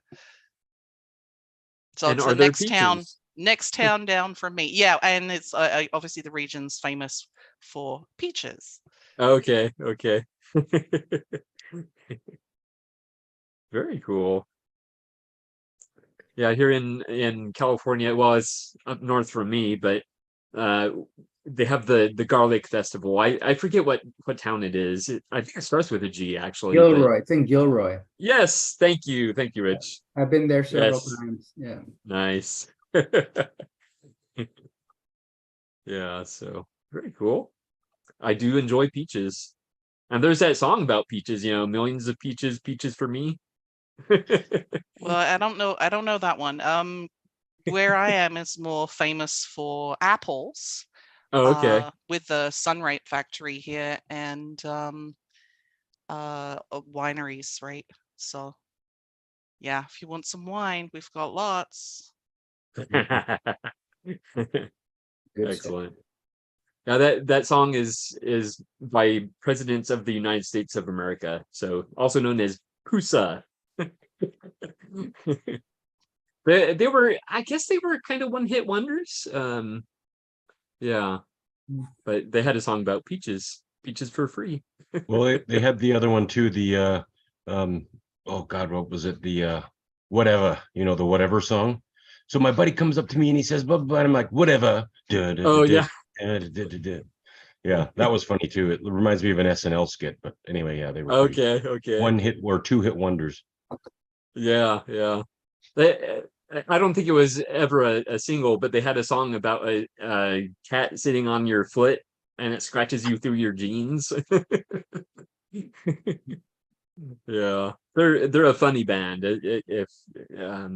If you're wondering, they're well, I mean, you could tell by their name, Presidents of the United States of America. So I went through a phase where I was listening to them a lot. So Alternative. yes. I've never heard of them. We'll check them out. Presidents of you the guys United would love States it. of America. What was that, Sean? Oh, these guys would love it. I mean, everybody's deadpan expressions right now, totally unsure of what we're talking about, probably conveys the fact that they will love it when they hear it. Yeah. Very cool. All right, let's see. I see a new face. Roman. How are you, Roman? I think you're a new face, right? Howdy. Hello. Yeah, I was here a couple weeks ago, but I've been busy in Okay, between okay. and couldn't make it in between. So Okay, excellent. Well, since you're new, did you want to briefly introduce yourself? yeah, sure. So hi everybody. My name is Roman. I hail from Georgia. I actually had heard that there's apparently somebody else in this area and have been hoping to bump into Eric. Eric Tidd. Eric Tidd. There he is. I have been collecting typewriters for probably 2.5 years now. I've kept a relatively small collection, but most of my stuff is from the 30s to 50s. So couple Ericas, couple Royals. Yeah. Okay. What's your favorite typewriter in your collection? Probably the Torpedo 15A, because it has a Fractor font face. So. Oh, okay. It has a what? It's a Fractor font face. Oh, I never heard of that. it's like the old German. Gothic German lettering. Yeah. Nice. With the umlauts and stuff? No. It's a very old German like script type. Fractur. Mhm. Oh, Very rare in the United Yes, States. very rare. wow. Yeah. Yeah, so it's the actual font itself looks like a bunch of like sections like broken out together, which is actually the basis of the name of the font. So it's supposed to be a like broken letters, so almost like assembled from pieces. And originally it was supposed to be because those straight lines were easier for people like replicating manuscripts by hand to do. So rather than having like long curving sections that people would get sloppy with, if you have these like very like cut areas, then it'd be easier to replicate consistently, back when people were hand printing them. I just Googled it. That's a pretty cool font. It's pretty neat. I like it. Where did you find it? I had somebody ship it from Germany. So. Okay, that makes sense. It's a quartz then? Yeah. Cool. Wow. Yeah, I think Eric is in Atlanta. Yeah, apparently we're very close to each other. So. Oh, cool. Eric is usually on Saturday nights for the Type and Talk. Okay. Oh, I didn't realize there were Saturday night events. Yeah, well, there is a group that meets on Saturday evening, depending on where you are. But Eric usually comes on Saturday night. I think Sundays he usually spends with his wife because it's the only day I think they have together. Okay. He So was their on work last night. schedules? Yeah. Yeah, but he usually is on Saturdays. So if you want to catch Eric, that would be the best way. Or you can write to him. Just go to the Typehauser directory and his last name, and type in Eric, and it'll, the choices will come up, and he's Eric Tidd. Cool. He's a great Appreciate guy. Send it to him in German and let him decipher it. It might happen. Is he still having those the type-ins or the type meetups, I guess is more what it is. I think he does it on a monthly basis, doesn't he? Yeah, they're I pretty don't know regular that he's now. been doing that lately, but he is part of a group that does get together, and he can certainly direct you to that group, which sounds like a lot of fun. I'm so jealous that they have meetings every month. Yeah. I would love to find this group. I had seen, I guess last year or 2 years ago, there's a group up north, like probably 45 minutes north of the city that meets, but they only meet once a year. And so they finally have started like a bigger cadence, and they're now up to, I guess, once every quarter or something, doing like different locations. But if there's somebody doing monthly meetings, that's pretty cool. Roman. Yeah, last summer they met at a farmer's market. They set up a thing at a farmer's market outdoors, and that was really cool because they got a lot of people that were there shopping for the farmer's market that stopped by and tried typewriters, which is always fun. Nice.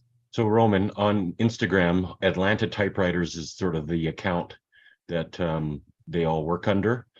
So if you follow them, you can DM them, and everybody who's part of that can give you the information on the next meetings. Nice. Because they seem to be regularly every week or two in a park somewhere, if the weather allows, and then other stuff. They're also on Facebook as Atlanta Typewriter Club. Yeah, that one I've already joined, but I hadn't seen him there. But oh, interesting. Well, Eric's missed the last few because he was traveling. So that's why. And he has been on Sunday mornings pretty regularly just up until the last month, and then he hasn't been as regular. And of course, you've popped on looking for him, and now he's not here. So it's just as it goes. as Yeah. it goes. He might pop on later. Who knows? Oh, you know what? I think Typewriter? I think I remember now. I don't think Eric Tidd is on Facebook. I think he's just on Instagram, if I remember correctly. So Are you Instagram would probably be the Roman? place to track him down. Are you a Type House member, Roman? Yes, I am. Okay, then you can go on Saturday night. That's what I was wondering, because you don't have to be a member to go on today, but you do for Saturday night. Yeah, that's a members only gathering, and once you're logged in, you can go to the events page, and the login info is there. So It's at 11 p.m. Eastern time. yeah, You can get on earlier. Yes. They usually start earlier though. Do they? Oh yeah. I am also a night owl. Oh, perfect. I usually work on West Coast time, so Ah, I live East Coast, work West Coast. So well, that's perfect then. That would be perfect for you then, because we're on till like 2 o'clock Eastern time sometimes. Yeah. I'm getting up guys at out 2. Not that early. Hey, Yeah, you're supposed Greg. to be retired, Rich. I can't help it. I have an internal alarm clock that gets me out of bed at 5 every morning. There you go. Hey, Gregory, can I share Yes. my screen for a minute? Yes, please do. This is on the typewriter database. There's actually one of these The ones fracture. with the fracture typeface. That's awesome. I love it. Yeah, I was Googling it too. I'm glad you posted that And yes, they Yeah. have their umlauts. because it's a quartz. Yeah, they've got them over here. On Yeah, this so- side, and then they've got the S set, the Yep. funky B is what I call it, but it's an S set. I mean, I took German, so I thought, yep, that's what it's called. But yeah, this is a whoops. Recording stopped. The recording in progress. Yeah, Kick me off, here's Diane. I'm sorry. You kicked me off. I didn't mean to. How did I do that? It seems like it happens when people share their screen. Oh. Anyway, go ahead. The cats didn't do it, but Yeah. here's some photos from this entry, and it's like you can see the type slugs and Wow. yeah, it's pretty funky. That's like somebody showing a picture of their dirty house. Shouldn't they clean their type bars before they post it online? On this typeface, who cares? I know, Yeah, right? I've seen it in person. I saw it in person at Herman's before the pandemic, and it's quite impressive. I mean, look at the keyboard. Wow. Yeah, so since they're all in their like uppercase forms, a lot of them are actually unintuitive. They don't look right. So like your Yeah. U and your A look weird, but that's because the like proper A is actually open at the top, which just is very confusing. So like on that right side where you can see the umlauted A and U, like it's kind of hard to tell which one's which. So. Wow. So how many words per minute do you type on that thing?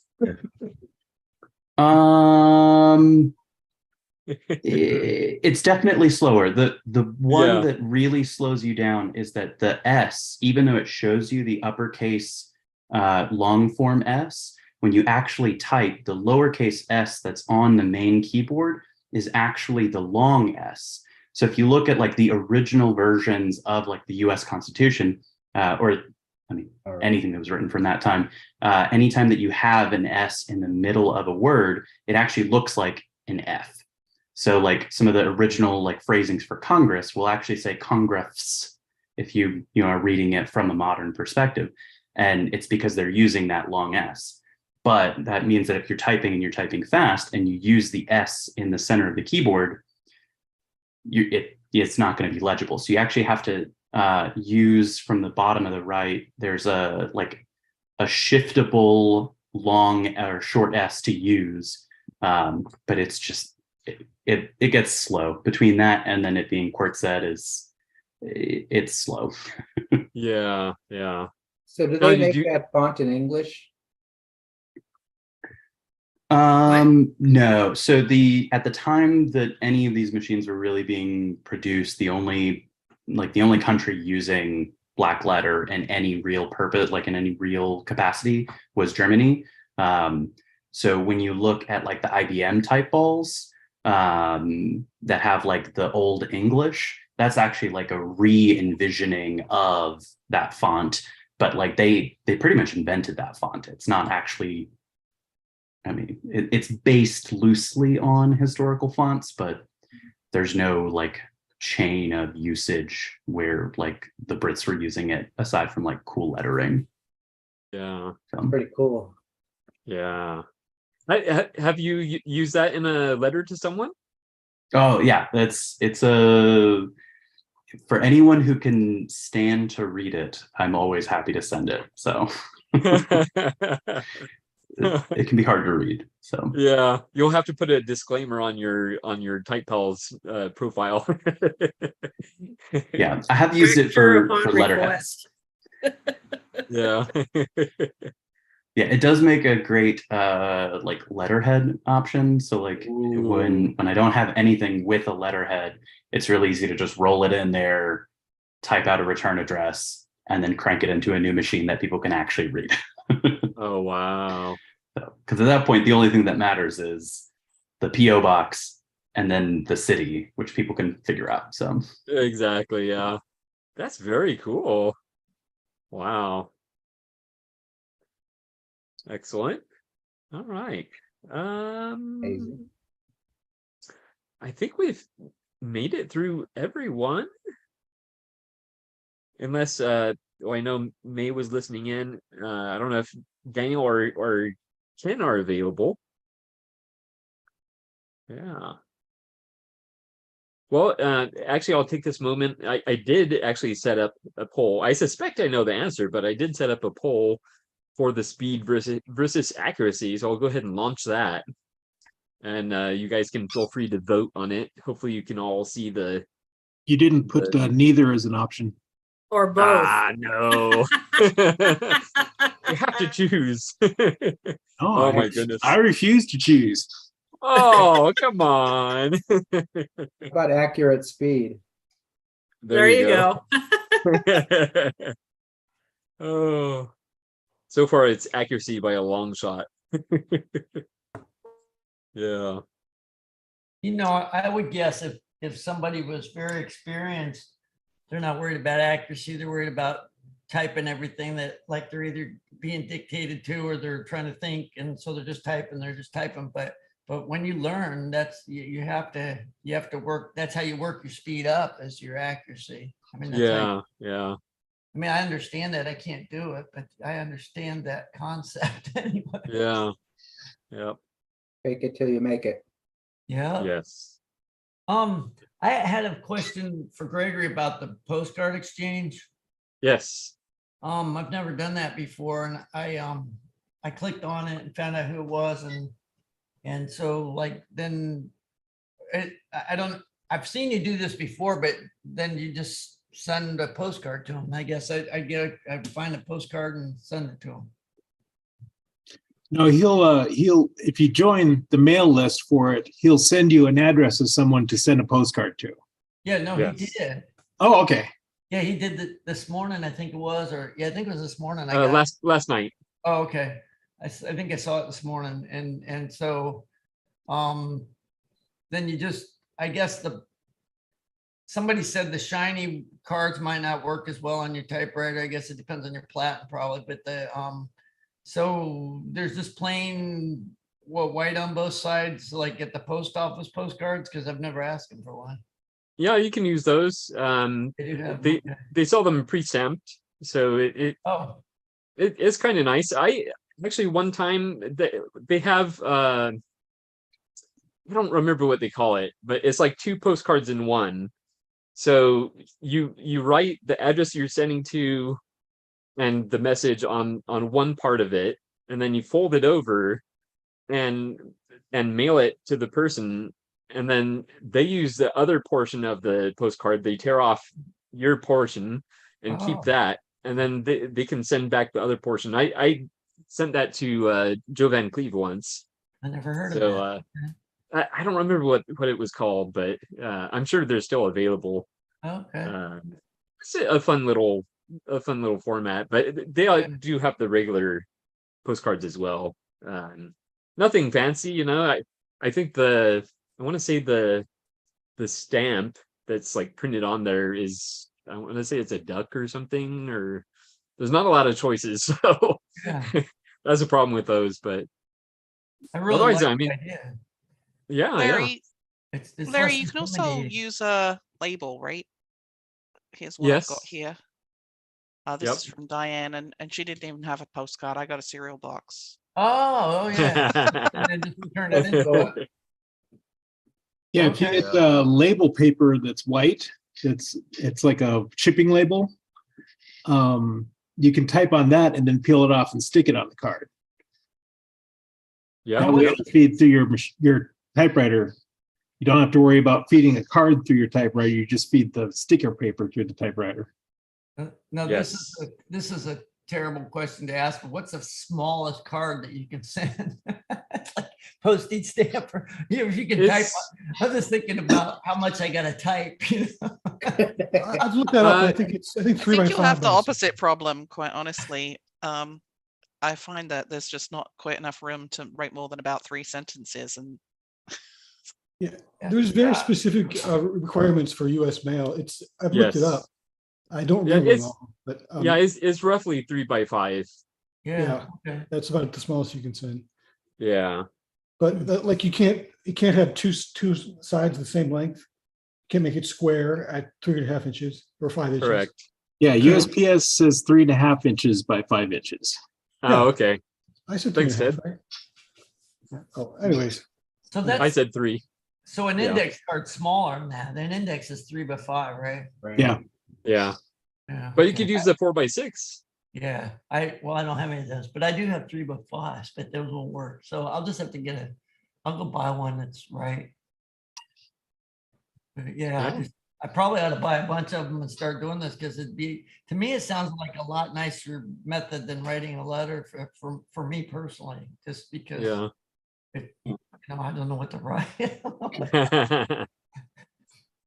All right, so I think everybody has voted on the speed versus accuracy. So there were 14 votes, 11 for accuracy and 3 for speed. So I had to be contrary. I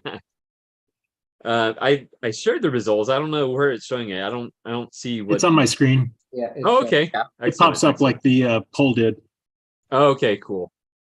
Yeah, I don't know how that end of it works, but yeah, there you go. Thank you for participating. We probably I get to be your guinea pigs. We discussed. What was that, Larry? We probably shouldn't have discussed it first, because now we've contaminated the voting pool. Yeah. We swayed people, right? Swayed people, yes. Very cool.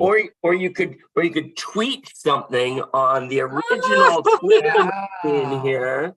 Look The at original, Yeah. you could tweet That's awesome. it and then mail it, and by the time it gets there, you're not angry anymore.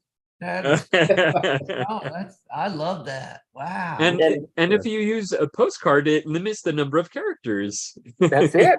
Yes, it limits it. Yeah, you need to hard set those margins so you can only type in on postcard size. Yeah. I'll weld them to that size. Yeah. Oh, very cool. The 6 CPI. Yes. There you go. We'll have to borrow one from May. She has plenty to go around. Yeah. I keep looking for those, but like I'll go on Shop Goodwill. I think, okay, I'm just gonna do it. I'm gonna deep dive into this and look at like the type guide on each one and see how many numbers there are. You look for 60 on the. Yeah. It's a very, very tedious process, and of course, all the pictures are very low quality. So you're like squinting. Well, it doesn't help that I was on my phone, but so I'm squinting. Like, okay, that's 90. That's 90. That's 100. And you also check the bichrome selector, because it'll only have one color. Okay, that would help. That would help. That might be easier actually. Hmm. There's then a 60 CPI right there. Oh, let me zoom in on it. There we go. Oh, nice. Yeah, look at those type slugs. My goodness. Yeah, Wow. they're yelling at you. Yeah. Yeah. That's Make a very poster cool. with that. I go the other way. I have the teeny tiny Oh, yeah. typeface. Yeah, you have, is it 17?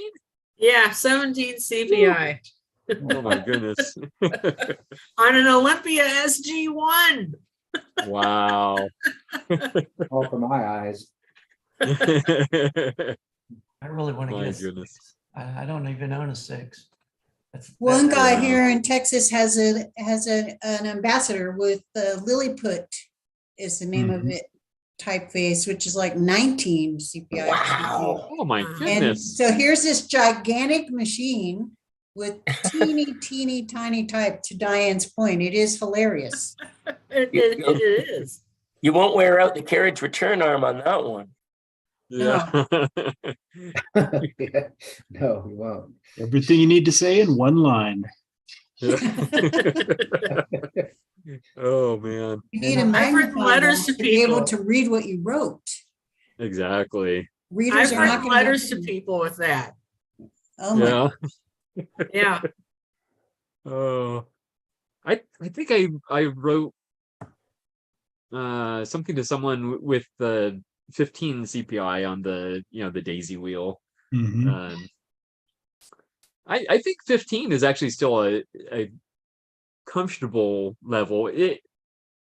I forget what the name of the typeface is, but it's a very, very legible one. So even though it's very small, it's still quite legible. So I think I'm pretty sure it's sans serif because the serifs would make it less legible. So yeah. Are there selectric elements with 6 and bigger? Or? Not for Selectrics, but like my composer will go down to 6 point or 5 point actually. Ooh, wow. So I think that's even smaller than 15 CPI. Well, it's Yeah, I think proportional, so. so it's not really a CPI thing anymore. at that Yeah. point. Yeah. But I have like a classified news element that is literally for making those little tiny classified in the newspaper. And it has like an even skinnier number set on it. So like the letters themselves are tiny, but the numbers are even tinier. Wow. So I guess you have to keep those slugs clean more frequently. They get kind of blotchy. Well, carbon ribbon. Oh yeah, that's true. Yeah. Otherwise, that would definitely be a problem. Hey, has anybody used that Chat GPT artificial intelligence page? Well, I haven't, but I recently read a headline that Amazon is getting flooded with books that were written using that. Yeah. Oh yeah, I bet. I just Yeah. wrote a couple. I wrote like 10 songs in a row. Just like it takes like 3 seconds to write the song. You tell it what you want to write. Yeah. And the more specific you are, like I want a great song or whatever, is better than just saying I want a song, because it does it better. I mean, it's really, I mean, and I'm not saying like I don't have any pride in doing that. I'm not sure I have much pride anyway. but I mean, when I have my own song that I wrote, I'm like, yeah, I wrote this. I love this song because I wrote it. That's why I love it. Not, whether anybody else loves it or not, it doesn't matter to me. I love this song.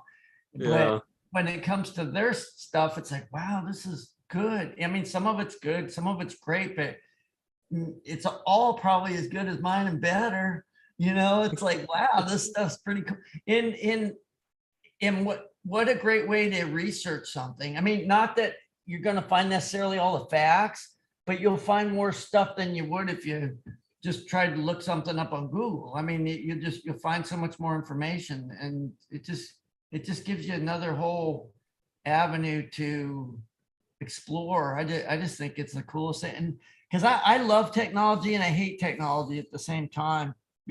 I love technology because I've learned so much, and even what we're doing, I wouldn't have been able to do. I wouldn't even have known anybody collected typewriters if it weren't for technology. But I, you know, I hate the idea that there's so much. You have to sift through more information. Like an encyclopedia could be wrong, but you can be looking at the encyclopedia and saying, well, they probably researched this and it's probably right. But with the web, you can't believe anything. You just have to keep looking and make an opinion. And then your opinion is based on what you already know and what you think, not necessarily on facts. So that's the thing I hate about technology the most, I guess, is that you can't trust it. Yeah. I did notice on, let me share it real quick. On one type page the other day, like 2 or 3, well, on the 22nd, Brendan Murphy in Sacramento, California, used used the Chat GPT to compose his first one type page submission. So he has a little intro there about, you know, what he asked it to do. And then it actually composed a full thing, and he just typed it. And he says that the typos are his own, not the not Chat GPT's. But yeah, if you hadn't checked that out, it's pretty fun actually, but scary at the same time. How long did that take? I think he said it took about 10 seconds. Yeah, 10 seconds. Less than 10 seconds. Yeah, everything. Less than 10 seconds. Yeah. Yeah. Yep. Can be like typing out thing AI to do their theses for being a doctor, or well, you know what I did? I took a book that I'd been writing and I started it like 30 years ago now, but I worked on it was 2016 or 17, and I never was good at book. It's a science fiction book, and I have the whole book, but developing all the characters and making them seem real people, and it seemed like real people. I'm like, gee, I wish I could do that. Well, I thought I'm going to dump this whole book in Chat GPT, and as it turned out, I needed to dump it chapter by chapter because it says I overloaded with the characters you're allowed. But I did it chapter by chapter, and it remembers your chapters, and so it made a better book.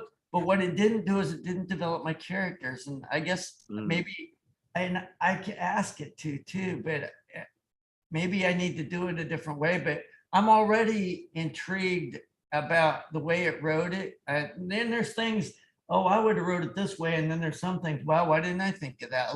And there's a lot of I didn't think of that. It's amazing how smart it is. Yeah. Well, if you wait too long with the science fiction book that you're writing, it'll soon become a history book. Yeah, historical fiction. That's true. That's true, because it is a future event. But another thing that occurs to me is, since it is on Chat GPT, and there are people that use that, and I'm sure monitor it and everything else, my book might come out somewhere. I'll be like, oh, I recognize that.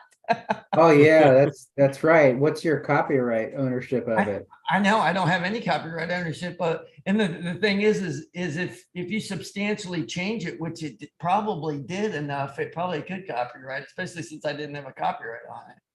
So yeah, and then they could sell it. Yeah, yeah. But I still think it would be cool, because it just like when I do it, like I copyright most of my songs that I write, even though I don't figure that they'll go anywhere. But I think it would be cool if somebody copied my stuff, just because it'd be like, wow, really? You copied my stuff? It made me feel good, you know? Yeah. It's like Brendan was like, well, I heard you play, and I'm like, wow, really? That just was like, wow, thank you. You know, that's how I feel about anybody copying my stuff. It's not like, oh, I was going to get rich off of that. Yeah. You know, you are on a CD release now. Oh. You're on what now? On episode 8 of Correspondence. Your song is on one of the CDs that I mail out. Oh. Awesome. Now, how do I get a hold of that? I want to hear how I sound. Well, you have to write to me 8 times. Oh. No, wait, I send money to you every month. Doesn't that count for something? Well, I suppose. Larry wants royalty checks. But I have to know what your address is. Oh, So okay. you have to write to me so that I know what your address is. All right, I There will. you go. I sure will. Thank you for that. I was thinking about that, Gregory, and I know you got this is always free, but I thought what Ted's got going on there is like really cool because you can like I send him just a minuscule amount every month, but that's a really cool idea because he's keeping up this database for us, and that's what's kind of got us all together in the first place is his database. Mhm. So it's like Community. yeah. And so I did, I talked to Ted about that. I was teasing, and this was maybe 3 or 4 or 5, 6 months ago. I don't know. And he's like, well, maybe you ought to like contribute to it. I'm like, oh, yeah, you're right. I say he made me realize, yeah, he's right. I should, it's not like you gotta give a lot or anything. So No. Electronic database for analog tool. Yeah. Gotta love it. Irony. I love it. That's right. Yeah, if it wasn't for Joe and Ted, we wouldn't be here. So yeah. And I do also have to thank Bob because without his local typewriter club, again, we wouldn't be here. So yeah. Last week, somebody was talking, and I don't remember whom, and I kind of made a mistake. It kind of surprised me. Well, lots of times when anybody's talking, I'm also, multitasking, Googling and stuff. and somebody brought up Ted and his site, trying to find his blogs or whatever. And so I thought I'd try and figure it out, see if there was a path. And it ended up finding some old music that Ted made. Yeah. Oh yeah, I used to be a musician. And so, but there's links there to some old music that Ted was involved as a guitarist, and I don't know if he did vocals too, but so I clicked on a couple of them, and when I got one that I clicked on, I didn't realize my volume was on, and somebody was talking in here. I can't remember who at the moment, but maybe So. But this one, it started, the song that started by accident had, what was it? Bells? A cuckoo clock. It was a cuckoo clock. Oh yeah, Jet Jaguar. Well, somebody may have been talking and thinking that somebody set that to cuckoo while they were talking. I hope that didn't come across that way. I don't know. There was a lot of interesting music back there, Ted. That's fun. Yeah. Here's Ted's CD. Yeah. Well, that's a compilation CD that I'm on, and I did the artwork for. So We will rock and you will cry. What a day. I like making people cry. Yeah. No, I'm just joking. I just took a screenshot of it. Could you put that up? I got it too late. Oh, you're never going to be able to find that. Boy, you have to get it directly from Ted. Yeah. No. I just want to see it. I want to take a good look at it. Yeah. Oh, okay. Awesome. There's the back. All right, cool. Let's see. Good. Wow. Looks like I have 18 of them left. I better. You can see Ted's little logo on the bottom right-hand corner on the back there, so that's there. There's Ted right there. It's genuine. Right. There it is. Yeah. There you go. So can I send you a postcard, or has it got to be like a full-fledged letter? I want a letter, damn it. Why did I ask? Show me you care. Not AI letter. Yeah, not an AI letter. Yeah, not an AI letter. I know robots. What happened to your guitars, Ted? I still have them. Well, I still have one. You don't play? I haven't played in about 15 years. Oh, That's man. not that long. I don't know. Like My fingers are probably not blistered anymore. Or calloused. But they will, I mean, it wouldn't take long to get that back. But when I turned 50, I was playing in I got married to my wife, and I guess I wasn't quite 50 yet, but we got married in 2004. Well, anyway, I thought I was like doing really well, like better than I ever played before. But then she's a professional pianist, and I'm like, oh man, I'm terrible at this. And so I quit playing. And then I got back to playing again just here 3-4 years ago, something like that. And I thought, wow, I'll never get as good as I was when I was younger. You know, there's no way I'll ever get that good, because I just couldn't. I'm like, my fingers, they hurt, and it's just terrible. But once you keep going and keep going, you get past that. It's amazing. And then your hand gets stronger. And I'm not talking about 2 months, 3 months, 4, but within at least 6 months or a year, I was like, wow, I'm actually improving. And then now I'm better than I ever was, which is pretty sad if you hear me. but it's true. I'm happy with it anyway. So yeah. Keep growing. Yeah. And so Ted, if you want to, I mean, I know you're probably doing all your other stuff, but if you want to, just go back to it. And if you love it, you'll be incredible. Well, part of the problem is I live in a place where I have neighbors now. And the way I play guitar tends to be extremely loud and annoying. I do all my recording with these on me. Oh, there you go. I can't do that. I play with feedback, so I have to have it loud, and it has to come back through the pickups, and then come. It's a loop thing. Wow. Yeah. What about like electronic music or anything like that? I've done electronic music.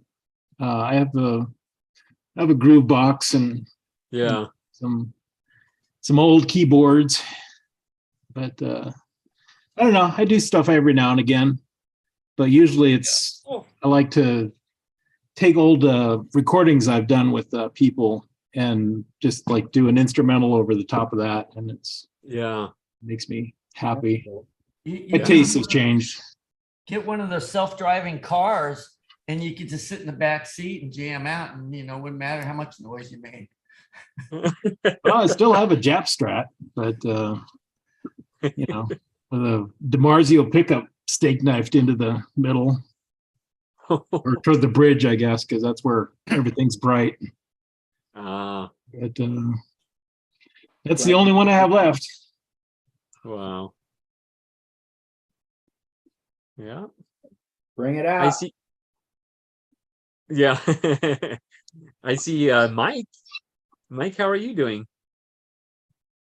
I'm doing all right. Haven't been doing too much typewriter wise, but actually went to a big antique mall the other day. Didn't see anything worth bringing home, but that's okay. That's really not a bad thing at some points. True. Yeah. There are things that I've decided a couple that I'd like to have, but of course I've never seen them in the wild, so I might have to break down and do something I've never done, which is buy something off eBay. Which I just hear so many horror stories that everybody else is coming in broken that I've kind of stayed away from that. Yeah. But I'm also beyond the point of oh, it's a typewriter, I gotta have that, So you get selective after a while. That's true. I definitely have. Yeah. Yeah.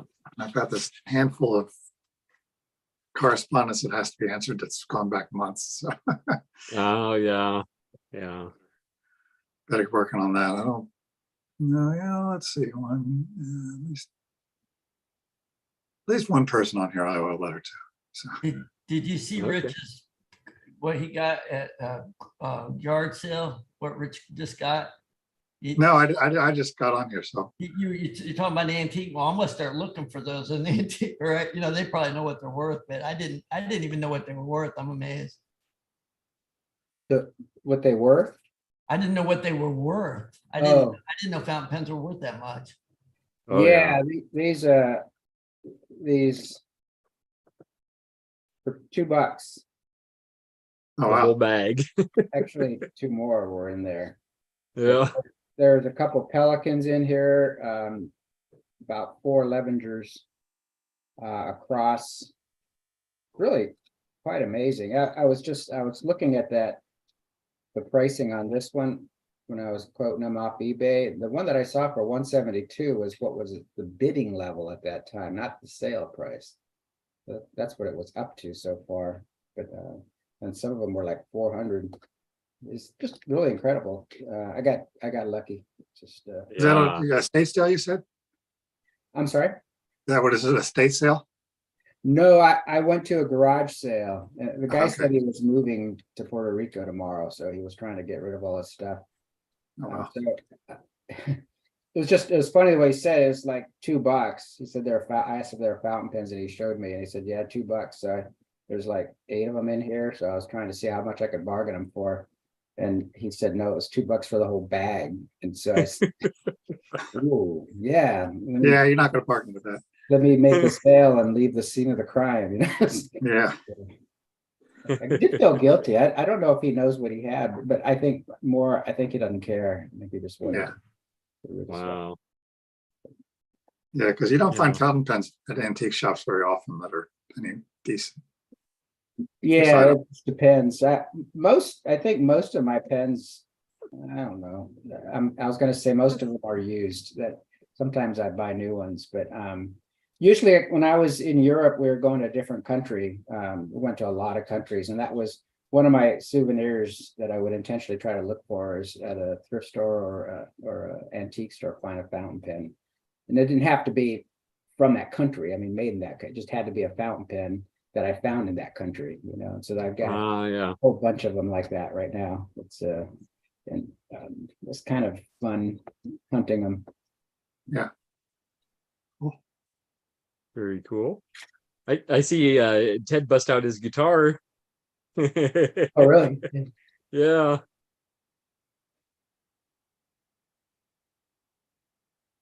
There we go.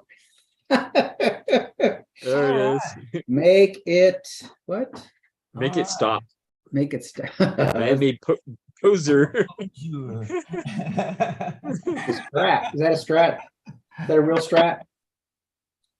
He says a Jap strat is what I heard him say. Oh yeah.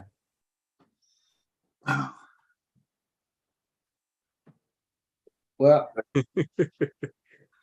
I want to make a song. I've already gotten a lot of it, but it's been on hold for the Typewriter Club. And I'm not quite sure yet. I have to redo it because I put Type Pals Live was the name in the verses. And then I realized it's not Type Pals Live, but it didn't sound quite right with Typewriter Club Live because it just doesn't melodically fit. So I give you permission to do Type Pals Live. Oh, okay. Well, that'd be cool then. What bores you on site? Hey, Gregory, what about, and you may not want to do this for whatever reason, but what about changing the name of the, no, wait a minute, we're called Typewriter, so we're typepals.com, but we're Typewriter Club Live. So, correct. So the group is Typewriter Club Live too, isn't it? On Facebook, or is that something called something else? No, the group is Typewriter Club Live. Okay, because I keep typing in Type Pals and I'm like, wait a minute, that's not it. Yeah. Well, there's a Type Pals page, but I never post anything on there. Oh, okay. Yeah. It looks like Ted has some itchy fingers. We hope so. And so does Brian. Yeah, there's a band, right? And Mike also. Yeah, there's a whole band. I'm just trying to get this thing back in tune. Man. Oh. Yeah. Nice. All right, nice. Rich has got a pretty one. That's an SRV strap. I feel like I'm missing out here. Should I? I know. No, you just said you have a guitar, Sean? You really should. No, I don't actually have one. Oh, look at that. Wow. Harmonica. What is that? Ibanez. No. Okay. Yeah. So I'm his destroyer. I got spoons. I got Newfoundland spoons. You got spoons? You play the spoons? Oh, that's awesome. Technically, I have a bass guitar, but you know, I make sounds with it. I don't pretend to be a guitarist. So that's a start. Yeah, there you go. Yeah. I see. I got it at the very beginning of the whole lockdown when things were like really locked down, and I told myself, I'll learn the bass. Yeah, I didn't. Well, you just have to be in a band with very low bass requirements, like a country band. There you go.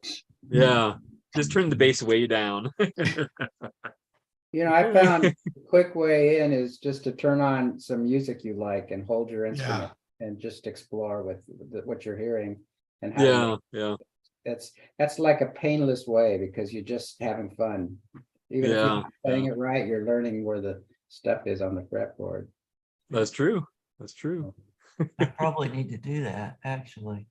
I mean, That's a good idea. I don't do that, but the only thing I do, which is not really the right way or anything that I understand, but I play chords and I try to sing on that pitch if I can. And if I can't, for that song, I try to pitch it, transpose the chords so it's something I can sing, and then try to keep the tempo. But I never play around with music that's recorded. And my reasoning is because I'll never, I don't think I can exactly match what they're doing anyway, but you're probably right as far as getting the pitch in your head and playing and learning to play with somebody else. You probably want to practice all kinds of stuff, but I like making a song my own instead of making it exactly like they do it, because I feel like I couldn't do it if I wanted to. Because there's so many sounds that come in a song, not just a guitar and somebody singing. It takes practice. I mean, you can get there. It's just a matter of how committed you want to be. Yeah. And I can even, if you want, we can take this offline and I can run you through some stuff to help you if you wanted to, and you can probably show me something. It's be kind of fun. Yeah, that sounds interesting. Yeah, we could do that. Very cool. You could do it in Type and Talk. There's another thing that occurred to me when you mentioned Herman. Somebody mentioned Herman's earlier, and it wasn't David saying he wasn't going to do the one this year for on Zoom. I think David Breckville was saying he wasn't doing the Herman's. What's it called? The virtual Herman's. Virtual Herman's. Thank you. Yeah. He wasn't doing that this year. Is that correct? Last I heard, of course, that was months ago. I thought he was planning something for March, but then I haven't heard anything recently, so I wouldn't be surprised. Okay. Well, if you think about it, he's planning to make an announcement in the fall. So this spring there was not going to be one. Okay. But I mean, just think of the amount of work for that. It is a huge amount of work. Oh yeah. But what I was wondering is you already pay for Zoom, I know, but is there a limit on how many people are allowed since you're paying for it? Do they still have a limit on how many people are allowed on there? I don't think so. Because I could be wrong, but I was don't think wondering so. Like an impromptu, it could be called impromptu Herman's, and just as many people that weekend, as many people want to get on and share typewriter stuff. I don't know. We'll set it up, Larry. Yeah, well, I mean, it's your Zoom is what I was saying. I'd have to do my own Zoom to do it myself, but yeah. Yeah. And I just was thinking if they weren't going to have a virtual Herman's, and Herman's isn't having a Herman's not anytime recently or soon anyway. Yeah. So I was thinking maybe we could do something with this and set it up. Well, I mean, we kind of do it every week, so. Yeah, no, exactly. But I was thinking if it got advertised more, that you could say impromptu Herman's this weekend or something, and all weekend, maybe a lot more people would go on and share their different because when David Breckville did it, a lot of people shared a lot. Of course, he planned it out and everything, and it wouldn't be like that, but it'd be something impromptu. But maybe some people would come on here and show off things, and Yeah, I wouldn't want to follow in David's footsteps. He set the bar really high. I know. No, I mean, I wasn't even thinking that. I was just thinking. I know. People for a weekend or something, but especially if you're not going to do one anytime soon. Yeah. Hey, Gregory, who won your poll? Accuracy? Definitely accuracy by a long shot. Oh. It was 3-11. Oh, Yeah. Yeah, there was just a few radicals there that just didn't want Yeah. to conform, Speed doing the demons. thing. Otherwise, it would have been all. Speed freaks. Yeah, yeah. Okay, let me. Yeah. All right. Bye, Larry. Oh, Mike, you may be interested in the rubber stamp set that Ted was showing earlier. It's very it's very interesting. I'll say that. I don't know if he can show it again, but yeah, there it is. Let me make him big again. Yeah, it's Yeah, it's called a shiny S200, and it's got a bunch of like singular letters on rubber stamp things, and then you take these platens and Oh, cool. put the letters in there, and you make your own custom stamps. It's a bunch of different Oh, nice. things, and yeah, so you get a whole bunch of letters and some symbols and stuff, and you put together stamps that you like. Oh, wow. I have one for my letters. Letter Yeah. a day keeps the postman in pay. One for the OTP. And Ted, you've got enough letters for everything you wanted to do there so far? Yeah, I mean, I'm thinking about getting another set just so I can have more letters. Like what's going to end up happening is I'm probably going to run out of a particular letter first. Yeah. Yeah. Because you only have so many of each one. And so Yeah. I was thinking I would probably pick up another set so I'd have spares of those. Yeah. This is why I love and dislike this group, because I just bought one of those freaking things like 10 minutes ago. At Canadian price? I don't want to talk about it. We get screwed all the time up here. Let's just say I really needed to stamp things, and you become a researcher when you want to stamp stuff. Oh, you know, hey, the tool's there. You got to do Yeah. what you got to do. Yeah, but that definitely struck me as something that Mike would like. So, because I know Yeah. you're into the different printing technologies. That's right. So, Yeah. That's cool. Yeah. Yeah. Yeah. So that's the problem with even with metal type is, you can run out of letters if you're not careful, especially the larger sizes. Well, I mean, you can scavenge them off old of other stamps, but it only depends on how many stamps you want to keep active at a time. Right. Like I made this Type Pals one that, that's not one of my normal things, but I just made it for this little thing, or for this session. It says Type Pals right now. It's nice you can make a curved one easily. So Yeah. Yeah. I love that. And that's what I found this one. That's what it prints out as. nice. I love that. This guy at a local thrift store, and it's it's a self-inking stamp. Oh yeah. Those are But cool. then it came with this like sleeve of letters, and then a couple of the standard copy, received, paid, etc. And What's the name on that? Oh, Susan, control the dogs. What's the brand on that in the model number? It's a 2000 plus S300, but I don't see like a proper brand name anywhere on it. You like found the right I think I've seen that before. Yeah. But they had this one for like $2 or something, so I was like, I will take that. Wow. Yeah, that's a no-brainer. Very cool. So far, the only one I've really used is the confidential one. Oh, which is just a fun one to throw on letters. Boom, found it. You found it? Yeah, I'll post it in the chat. Oh, cool. There's like a bunch of them. Oh, It okay. can cost anywhere from $27 to $107. Wow. So you got a good deal, Roman. I guess so. I hadn't looked that one up. Yeah. It feels pretty cheap. I will say that. I don't think I would pay more than $15 for that. Yeah. still a good find though. Yeah. Very cool.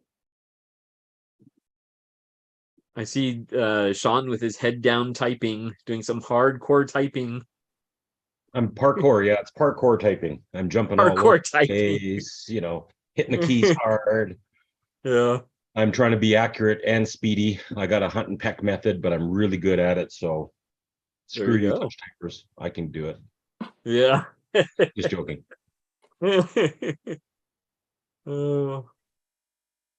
Yeah, one of my oldest brother actually, he does hunt and peck, but he only does it with one hand, and it's like it takes him forever to type. What's he doing with the other hand?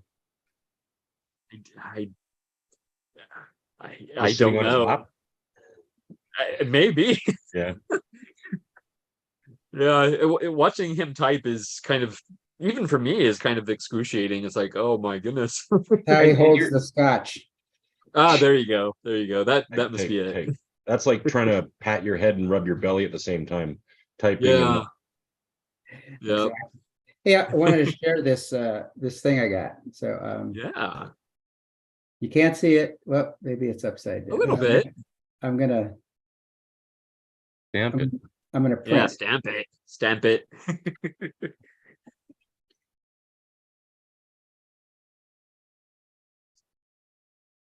Oh, cool. Nice. So I'll tell you, there is a story with this. Please tell. I had just bought my Triumph typewriter, or my second Triumph typewriter, when I was in Germany, and we were on our running kick still. I think it's actually the last half marathon we ran, which was the Kilimanjaro half marathon. We went to Africa, and because I liked the Triumph typewriters, I labeled this adventurous thing we were on my Triumph journey. And so when we were in Moshi, which was where we stayed, where we ran the half marathon, on the street, there was these people, these couple guys, they were carving stamps. So you give them, I don't remember what it was, $5 or $10, and just tell them what you want. Told them I wanted an oval with the Kilimanjaro in it, and this is the verbiage I wanted it to say. Oh wow! And he hand cut it while we were there. He just took the block of the stamp and used a knife and made it. I don't know. We walked away for a bit, and I had to come back about half an hour later. So I don't know how he made it, other than he had a knife and somehow or other he made the letters. But wow, it's pretty amazing, actually. So yeah, if I could go back, I don't know. I'd think of something others. I'd like to put my other mountains on there too. So yeah, have my stamp for each of the mountains I went to. So, that'd be cool. Yeah. Wow. Personalized. Yeah. Yeah. Very cool. Yeah, it's not hard at all to have custom rubber stamps made. I mean, I just did that not too recently, or not too long ago, where basically I just put up I made a 6x6 sheet of well, you have artwork, and you just put your artwork on that stamp, and they'll cut you like a clear rubber stamp that size with a sticky back on it. And if you just put like I put 13 or 20 pieces of art on this 6x6 stamp, and then cut them apart and just made little stamp blocks for each one. I don't know how they do that. I mean, I imagine technology, you can use machines to make those things. Mm-hmm.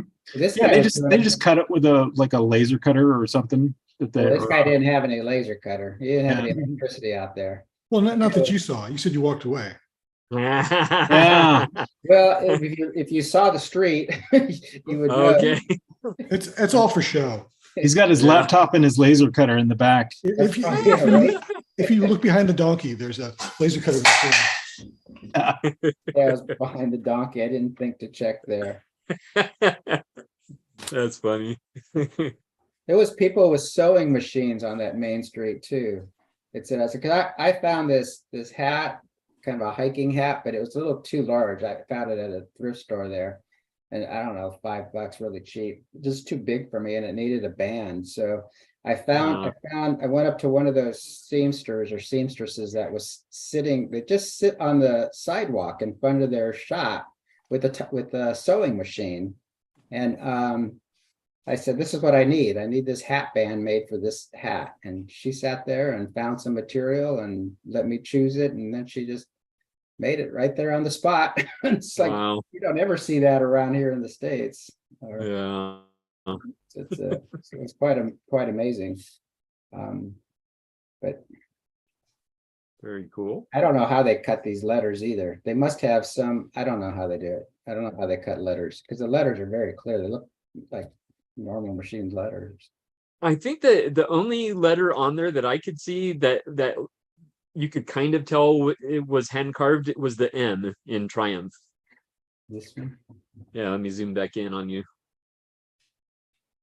Because the M is just slightly off, but the rest are like almost perfect. And you can see Kilimanjaro, the M is compared Different, that. yeah. Yeah, like it's just cut with a knife. And of course, you know, he had to carve those letters backwards. So it was like, wow, that's impressive. I don't know if is it backwards? Yeah, I guess. Yeah. Yep, you're right. Yeah. I don't know how they did it. It's yeah, you're right. Maybe behind the donkey there was a laser machine. It had to be AI. There was AI. AI, yeah. Chat GPT. Chat GPT carved it. It's to his brother on a bicycle or motorcycle, and he went off and got it done and brought it back. Yeah.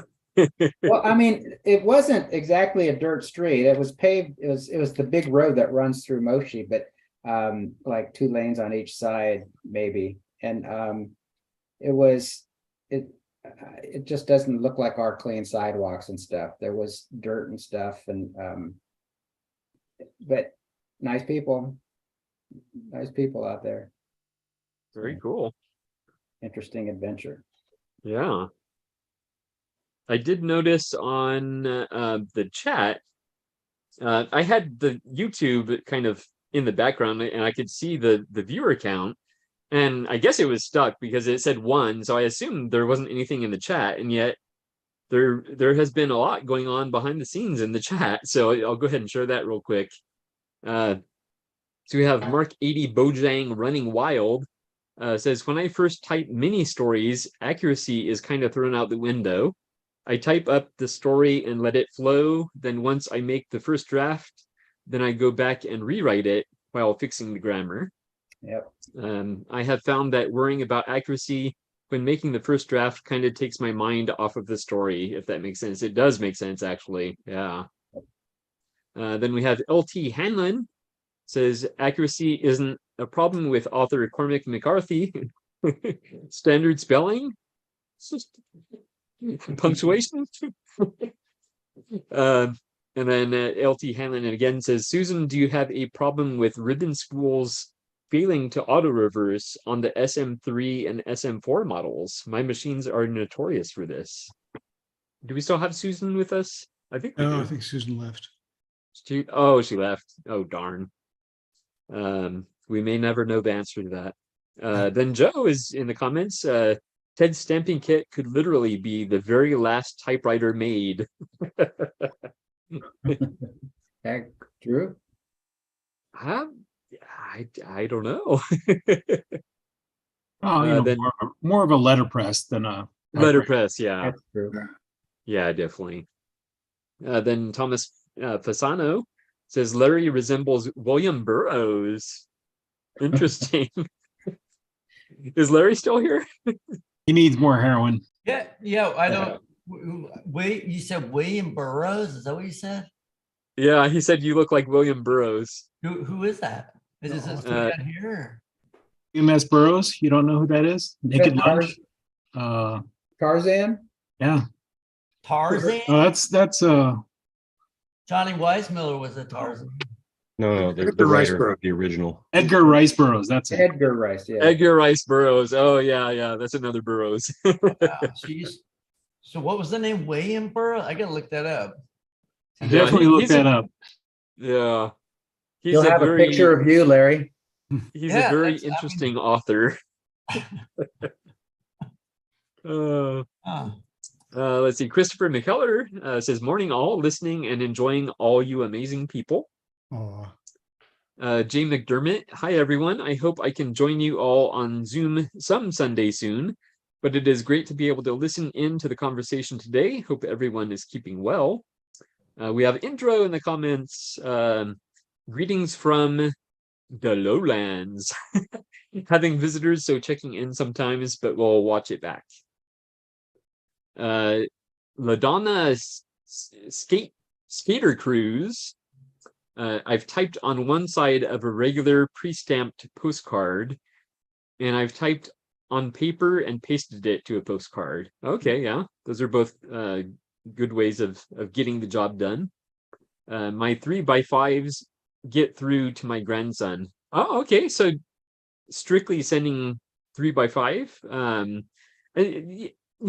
I think it's one of those instances where the post office will send it, but they're just not happy about it. we'll send it. We're not going to like it. Yeah. So, and then I think Joe Van Cleve is giving some of the minimum and maximum widths. We have the width being 5 to 6 inches and the height being 3.5 to 4.25. Those are the official USPS postcard dimensions. LaDonna says mallard ducks or blue flower. I'm not sure what that's referring to. Okay. I was talking about the image on the postcard. Yeah, it's really just a little stamp in the corner. It's otherwise a plain postcard, but yeah. So there's a couple of choices. Let's see, and then Joe Van Cleve, 72 points per inch, 5-point font equals 72. I'm not going to do the math, but 14.5 CPI. Okay, he's basically translating the points per inch to CPI. Excellent. Then LaDonna, typing math speeds up my heart rate. Mine too. I think you guys could sense that just now. So let's see. Robert Pacheco says, "Hi Joe, Robert here, head typer." Oh wow. It skipped forward. Oh, there we go. Then Joe says, "Hi Robert," and yeah, they're having an internal conversation there. Let's see. LaDonna says, "I have one machine on my want list, a Cursive Royal, any model." And Cursive is different from script, correct? The big debate. Yeah, I don't think No. so. It's the same. Okay. All right. It just depends on how you describe it and the company and how they marketed a particular typeface. Oh, you know what? I was thinking of italic. Italic is different, yes. Okay. Oh, Although Ransmeyer Rodrian called italics script. Which one is that, Ted? Or cursive, yeah. Ransmeyer Rodrian. They call the italic typefaces cursive typefaces. That's probably where some confusion lies. Raro. Yeah. There's italic cursive. I mean, in terms of writing style, and there's printed italic. But yeah. They could be both. Like ordering a coffee at Starbucks. Half calf, double decaf with goat's milk. That's right. Yeah, some of them are marketed as Spencerian, which is a particular form of cursive, like a 19th century cursive. Yeah. Maybe even 18th century. Okay, so I'm not completely out of my head then. Not yet. No more than the rest of us. Not yet. We've all Let's got see. opinions on things, so you know how those go. Yeah. Good OTP topic. write about our old bands. I played electric bass for quite a while. Oh, You have enough interesting. for a band now with bass, I know. guitars. Yeah. Let's see. Some internal conversation going on, and yeah, that's basically it. Yeah, someone retracted a message. Ooh, I wonder what that was about. Somebody's opinion on cursive versus italic, probably. Yes. I better delete that quickly before anybody sees that. Yeah. Contentious issues. Nobody knows for sure. Nobody. Excellent, excellent. Yeah. I just want to touch base on a couple of things that I said before. Oh yeah. First of all, that I said my star is like the Volkswagen thing of typewriters. So Yeah. those are them right there. Ah! It's pretty much identical, right? Same thing. Yeah, it really is. Yeah. And In then fact, I also- can't even tell the difference. Yeah, it's like you're looking in a. There we go. A double image. This is the last album that the President of the United States made. Ah, cool. I have it signed actually by Chris Ballou and Caspar Baby Pants, which is the same person. The band broke up in 2014, but he performs as Caspar Baby Pants to children. They have like 17 albums. So Oh my God. Wow. Caspar right there. Casper. That is very cool. But we Very should have cool. known Brian would have had the vinyl on. Yeah. I know, huh? President of the United States. Wait a second. Yeah. Yeah, there you go. It's my. So you United probably know States all of about whatever. peaches then. A little bit, yeah. But Yeah. I was going to protest the fact that they were a one-hit wonder, but apparently their self-titled album was sold like a bazillion copies, like triple platinum, and nothing else sold anything. They did they did the Drew Carey theme, and they did a couple other little things, and a couple I really liked, but I didn't know that no one else bought them. Yeah, apparently they are a one-hit wonder. Yeah. And At least a one album wonder. Yeah, But yeah, that one album was huge. Yeah, It was apparently. very popular. But I liked two, the second one, but apparently no one else did. What were we all thinking? It was great. Yeah.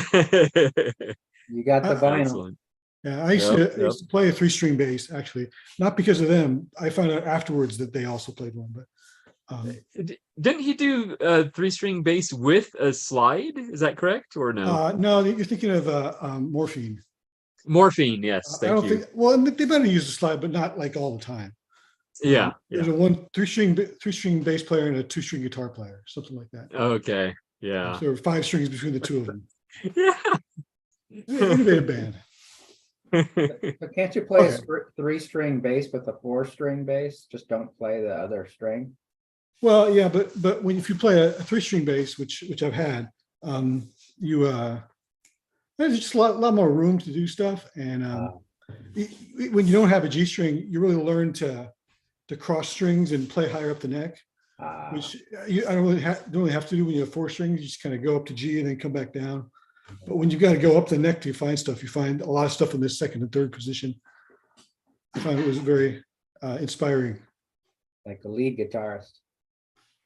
Kind of, yeah. Just or a simpler bass. They used to make 3-string double basses, like for orchestras back in the day. You find a lot of jazz players have 3 strings converted to 4. So like they'd be like, this is a 150-year-old bass, but it was converted to 4 strings like 100 years ago. Yeah. They're interesting things. On a bowed instrument, it gives you a lot more room to move around and do stuff. I would guess so. Not at all a typewriter conversation, but just throwing that out there. That's okay. That's okay. Look I at the think bottom. we see a lot of. I think we see a lot of pictures of Larry Presnell. Yeah. It looks like he really is 120 years old. He You need a looks like fedora. I told you. And don't I look just like a rock star too? I mean, there's a rock star if I ever saw one, especially that fedora guy. Yeah. Is that David Bowie down there? I think that's David like Bowie. Yeah, sure looks like him. Yep. Interesting. Wow. Yeah, that's what I thought. Okay, well, yeah, I mean, with I Bowie. think I look like Daniel, so Somebody else thinks I look like William Burroughs. Wow. But what's William Burroughs known for? What's he known for? Looking like Larry. Quotes and books. I don't know. Naked Lunch, the book called Naked Lunch. Oh, really? Yeah.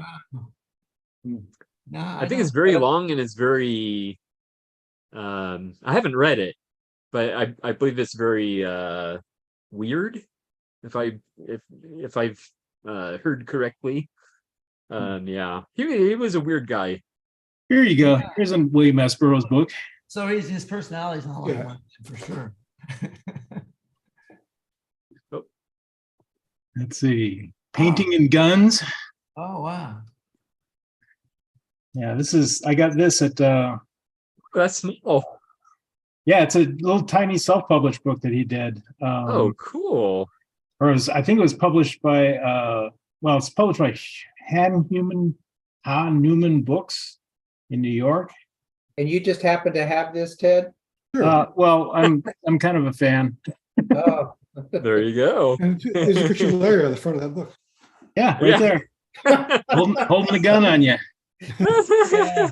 I have to wear this headband so people can tell us apart. Yeah. Yeah. Good idea. That's good thinking. Well, he dead now. Oh. Yeah. Well, that's the other thing. But we still need to tell them apart. Well, Yes. I'm just about brain dead now.